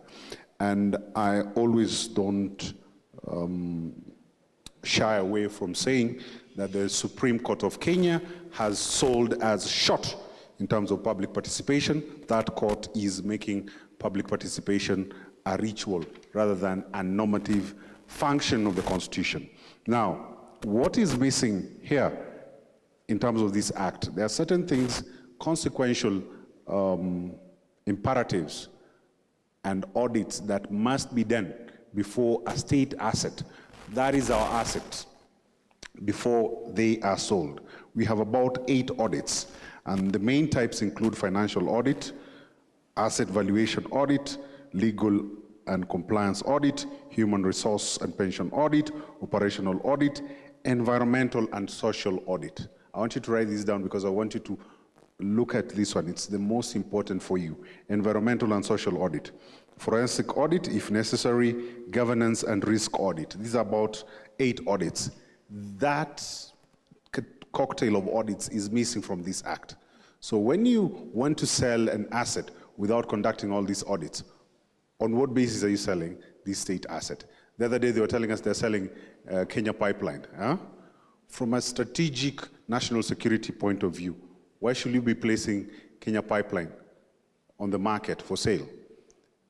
Kenya Pipeline is a stabilizer of last resort because oil is a strategic value for any country.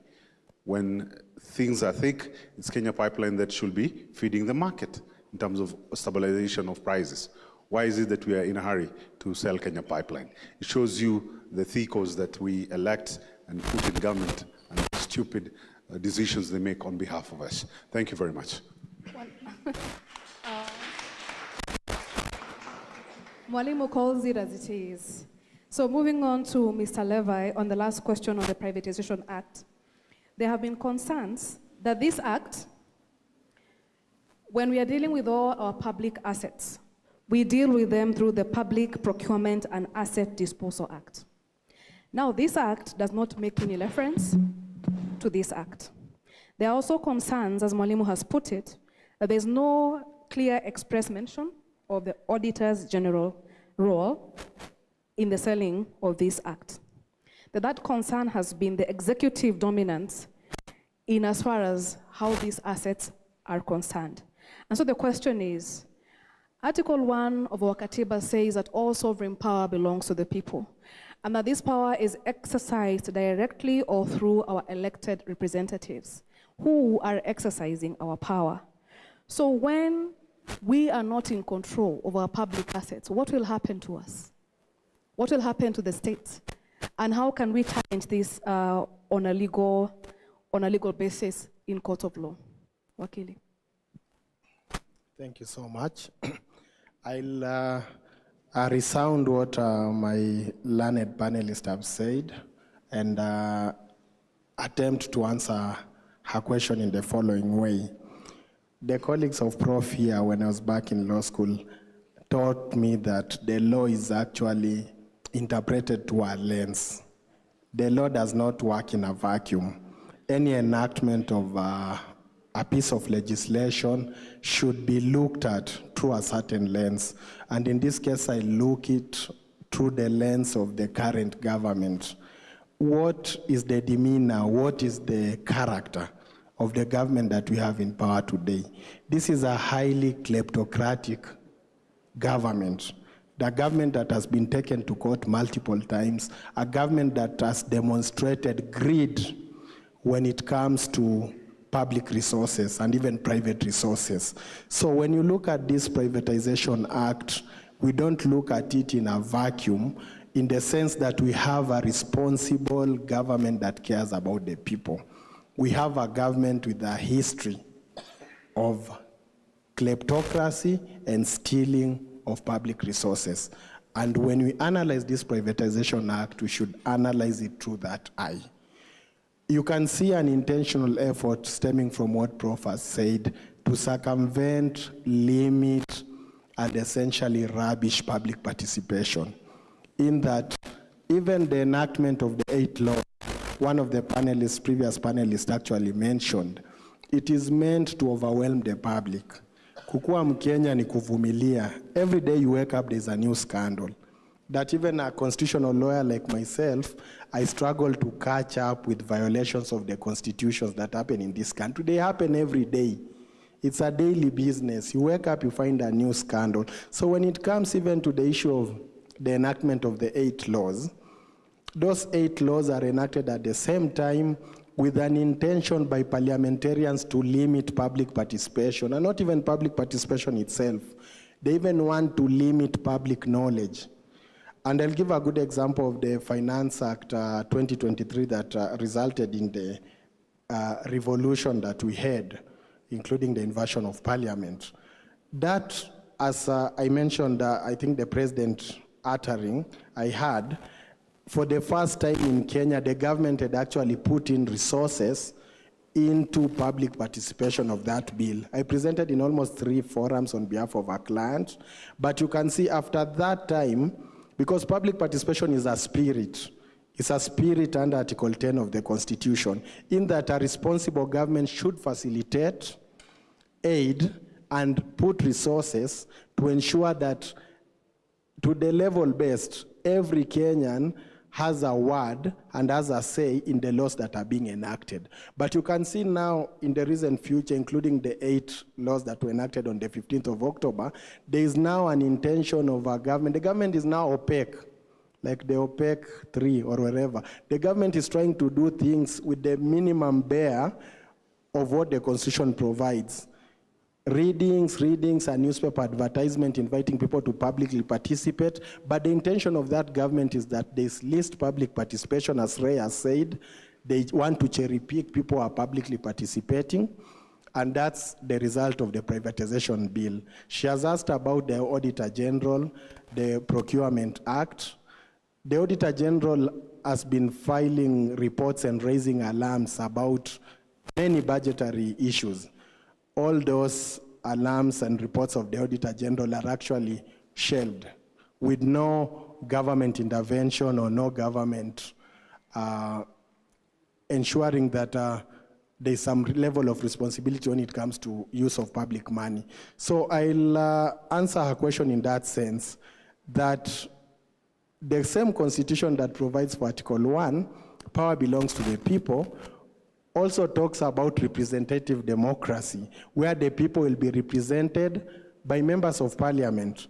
And that's why in court, as Ray has mentioned, we really struggle sometimes to frame our constitutional petitions, because it appears that Parliament that is indeed exercising the powers that it was vested and donated to the people is essentially trying to dodge any challenge and put that act or bill of Parliament in a constitutional rope, whereby you have to pick how to challenge it. So it narrows down to the people we elect in Parliament. It narrows down to the government we elect. We need to elect the government that has the interest of the people at heart. And if you have such a government, such issues like the Privatization Act will not arise with the sole intention of looting the public funds and resources of Kenyans. Thank you. Thank you. Thank you so much. Thank you so much. Let's clap for our panelists. So we have 20 minutes to wind up this panel. And so I will take it up to the voices in the room. Kindly pose your questions if you have comments and questions regarding the Computer Misuse and Cybercrimes Amendment Act, as well as the Privatization Act. Make your questions and comments very brief, because we intend to be out of this place in the next 20 minutes. By a show of hands, how many have questions or comments? Yes, sir. Yes, madam, yes, sorry. Hello, thank you so much for that. Kindly stand, we want to see you. We would love to see you. Right. Thank you so much for your very informative panel. My question is on the Cybercrime Act. I'm particularly curious about data, and especially with regards to our Kenyan laws on the right to be forgotten. This is the right to have any of your personal information or any information about yourself online being removed. This is something that's up and coming in a lot of countries, and with the proposition of, for example, all of our identifying materials like your ID or your fingerprints being used to access social media, for example. Where, as a country, do you think we are when it comes to the right to be forgotten? Thank you so much. Another question? And also, if you could say who you're directing the question to, that would help. Okay.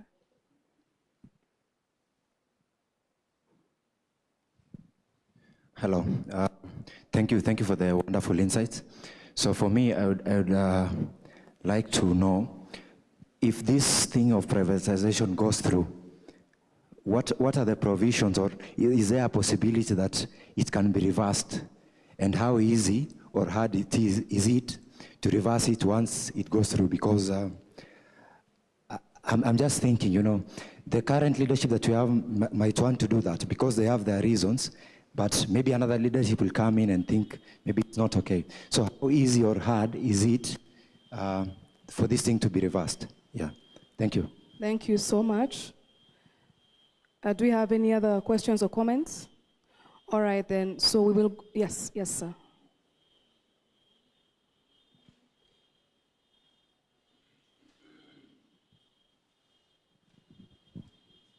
Thank you. My name is David.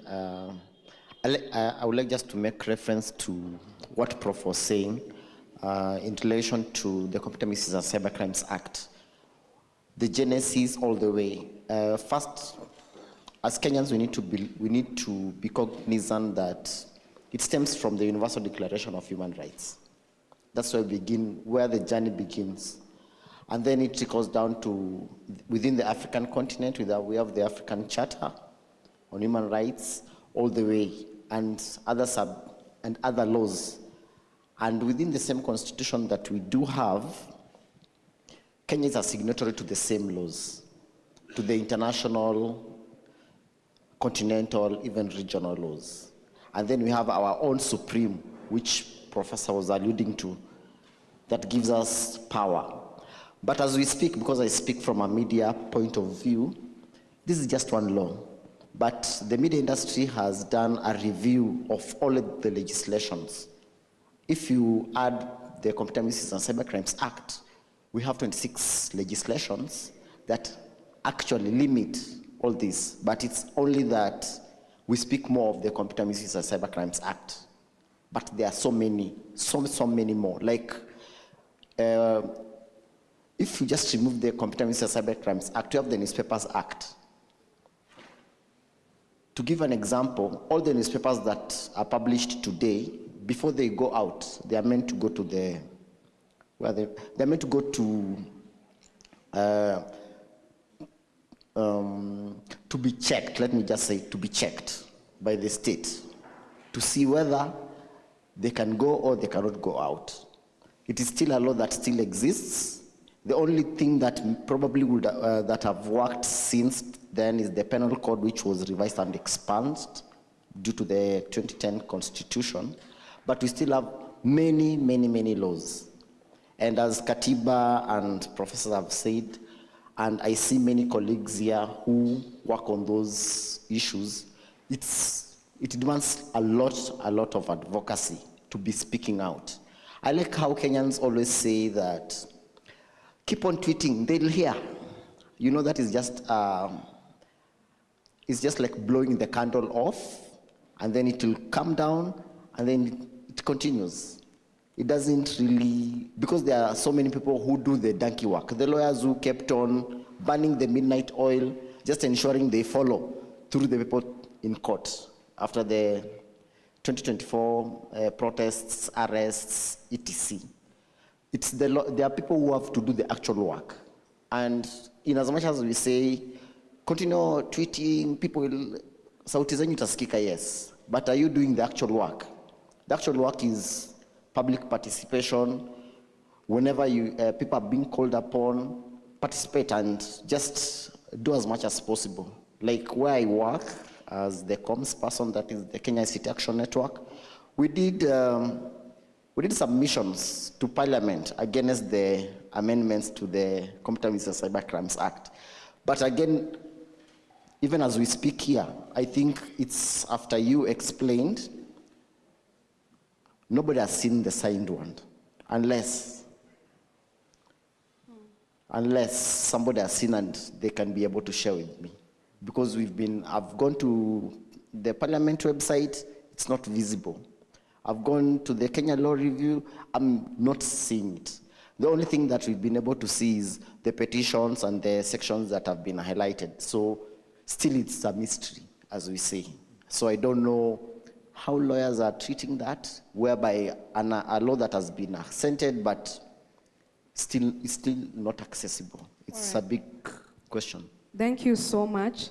Let's clap for the voices in the room. Asanteni sana. So as we wind up this conversation, we will begin with Wakili Levi, who will make your comments regarding to the questions that have been posed. And once you're done with the questions, you will end up with your parting shot. So karibu sana Wakili Levi. I've actually taken note of two questions from the audience. One was about data and the right to be forgotten. And second one was about reversal of the damages of privatization. I'll take the one on privatization. On data, I'll surrender it to Prof. I'll donate it to him to answer.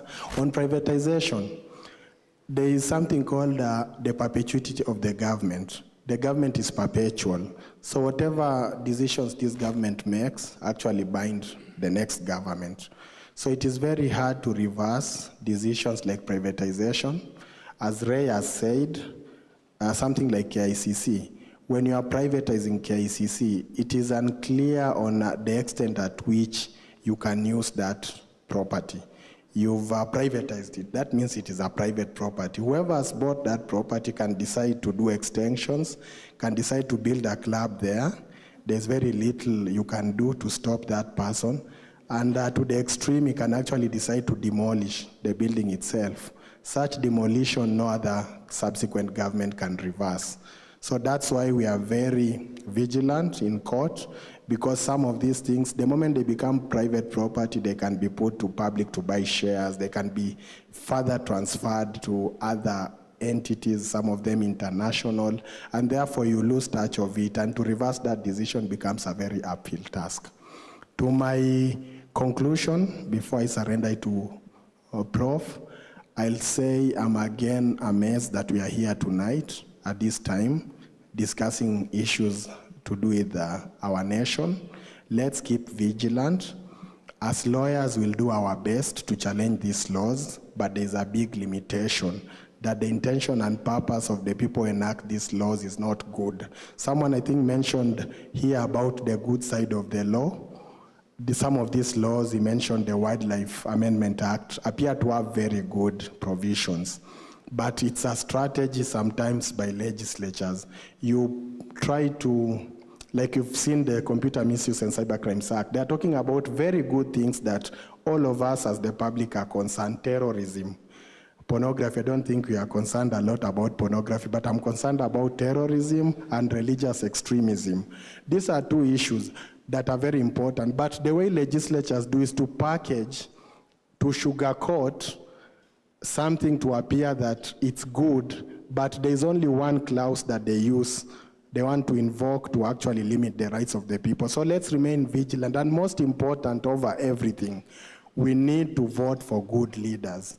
The courts cannot resolve bad laws completely. Unless you vote for proper and sober leadership on the presidency and in parliament, people can make the law with good intentions, will struggle, will wander in court, will shoot down this Cybercrimes Act, another one will be enacted, and it will become a vicious and tiring cycle. Let's take our vote, let's vote good leaders into power. Thank you. Wakili Evans. The sister who asked about the right to be forgotten. Quickly, if you look at our constitution has about 40 articles which comprise the Bill of Rights, Article 19 to Article 59. The right to be forgotten is not there. For it to become part of our laws, it has to be interpreted and read into the Bill of Rights, and that is by virtue of Article 19(3)(b). I don't know of any court decision that has read the right to be forgotten in our Kenyan laws. That right to be forgotten, we are still dealing with the right to have certain things removed in terms of privacy and anonymization, Kenyan law reports. That's how we are still dealing with it. We have not reached the European stage, the Western understanding of the right to be forgotten. So I'll want to have a conversation with you how you think we can manage that. In terms of parting shot, Samora Machel, a luta continua. The struggle continues. Power yields nothing without a demand. If we continue and sustain the struggle, and I'm happy that your generation, this young generation, is asking questions, then we will realize full freedom, plenary freedom in the sense that is required. Remember, the framing of a government which is administered by men or women, over men or women, we must first enable the government to control all of us. And when it controls all of us as the governed, in the next place, we must oblige it to control itself. That's a quote by James Madison. How does the government get controlled? Through the Constitution. Protect this document. Thank you. Asante sana. Thank you so much. Wakili Ray from Katiba Institute. So I'll say something on the Privatization Act of 2025. I wish we had more time to dissect the act, but we don't. But this specifically act offends so many things from under the Constitution: public participation, access to information, putting more powers on the executive through the cabinet secretary. He makes a lot of things, not involving the Senate, and among other things. Also, another thing to note is that the government has decided to hide the privatization program where the real meat is. So at the moment, we don't know which parastatals they are going to privatize. Yeah? So that is one of the key things we must also look to. Now, in life, you must always be ready to stand for the right thing. The public interest litigation that lawyers do, we go to court, you can't quantify it in monetary terms. Sometimes you have to sacrifice a lot. Sleepless night, your security. I can tell you 2024 was a bad year for us. Very, very bad year for public interest litigation lawyers. But here we are today. We'll continue standing for the right thing, no matter what it costs. Thank you. Asante sana, my co-host. Yep. Do we have one more question? I think we might have time for one more question. I feel like we haven't involved you guys enough. Okay, no question? Okay, he has something to say, please. Briefly, very briefly. Did you get a mic to him? No, there's one on that side, it's okay.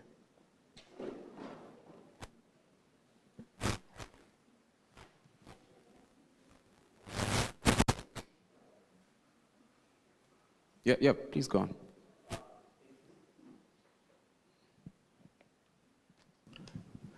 Thank you so much for the conversation. My name is Masai. I wanted to know about the issue with regards to the Privatization Act that deals with government-linked corporations. I had someone talk about it, but I didn't really understand what that means. And also regards to the public participation, I'm not a lawyer, so I don't know so much things, but I wanted to understand also, is the public participation always done through newspapers, such that only people who go and buy such kind of newspapers get to see, okay, this is the memorandum that the government is seeking. Are there other ways in which the Constitution provides that we can have more avenues like these ones where we come to dissect these matters before they are passed? Right, thank you. Thank you. Think you can take that, Ray? Okay, so I'll take the government-linked one. So this is a new concept in the 2025 Privatization Act, the new act. So government-linked companies, those are companies that the government does not have 50% ownership over them. But now if you look at the Privatization Act, it involves parastatals that the government has a majority stake in them. So for example, the government only has a specific percentage in Safaricom, right? And KQ too, right? So this is the trick here. These government-linked entities, they will not be subjected to the Privatization Act of 2025, meaning that the government can play whatever games it wants to play in them. Because they won't be subjected to the Privatization Act. So it's very easy for them to easily dispose those shares, sell them to friends, buy them themselves. So that is the trick. And that is one of the most contentious sections within this Privatization Act of 2025. Yes. There's a second part to the question about public participation. The second part is on public participation. I told you public participation is on a case-by-case basis. One might apply to a certain scenario and might not apply to another scenario. For example now, conventionally, they usually advertise them. They need memorandums on newspaper of national circulation. Then you send your memorandums either through email or you take them physically to Parliament, or you also call, like us now, we are usually called to go and do public participation. We take and we present our submissions before the committees. It can be jail, like justice, legal affairs, or whatever that is there. It can also be different. Public participation, let's say, if it has to be done, let's say in Lamu, the coal power plant, or even somewhere in Nakuru, where people don't understand Kiswahili or Anini. So they'll have to go, even though they call the memorandums to nationwide circulation, they also have to hold public participation on those specific affected areas, or the areas that will be affected by that particular law. or that project that's under will be undertaken. So it's on a case-by-case basis. It's not something that is standard. One may apply to somewhere else, but doesn't apply to somewhere else. One can lead to the nullification of Nini and not lead to the other one. So it's on a case-to-case basis. That's it. Yeah. Brilliant. I assume no more questions are left in the crowd. I think we can end it here. We can? Brilliant. First of all, thank you to our panelists for making time in their long days. Prof probably had a class he had to cancel. Thank God for being here. Levi, you're busy. You're a busy man. You're doing so many things, and so are you, Ray. And I want us to give a good round of applause to all the lawyers who are challenging these laws. And every single organization like Atiba Institute, which is doing its part in challenging these laws, a round of applause to them. And this would not be possible without Bunge la Mayut, so a huge round of applause to them. And a round of applause to you guys for staying patient. It's been hours, but you're still here and being such a participatory crowd. We hope to do this again. Hopefully this goes on to other subjects. Thank you, Arguru, for doing this with me. Again, Asante Evans, Asante Sana Levi, Asante Ray for making time. That's been it for the big picture this evening. Thank you for watching. Yeah? No. No, we cannot conclude without thanking our partners who have made this town hall possible. Yeah. So we have Mzalendo Trust, Huge round of applause to them. Bunge la Mayut, makofi kwao. Yes. Africa Uncensored, Africa Uncensored. And last but not least, Civil Society Parliamentary Engagement Network. Thank you. Yeah. Thank you so much. Thank you to all the partners. And again, that's it for the big picture this evening. You guys should watch the big picture every Monday. We're with the very funny Justine Wanda. I'm on the show, and we bring people, smart people like Levi Evans and Ray on the show. And we hope to do this so you can be on the show as well. But that's it for the big picture this evening. Asante Sana for joining us. You guys have a good night. You guys have a good night. You guys have a good night. Good night to everyone. Cheers.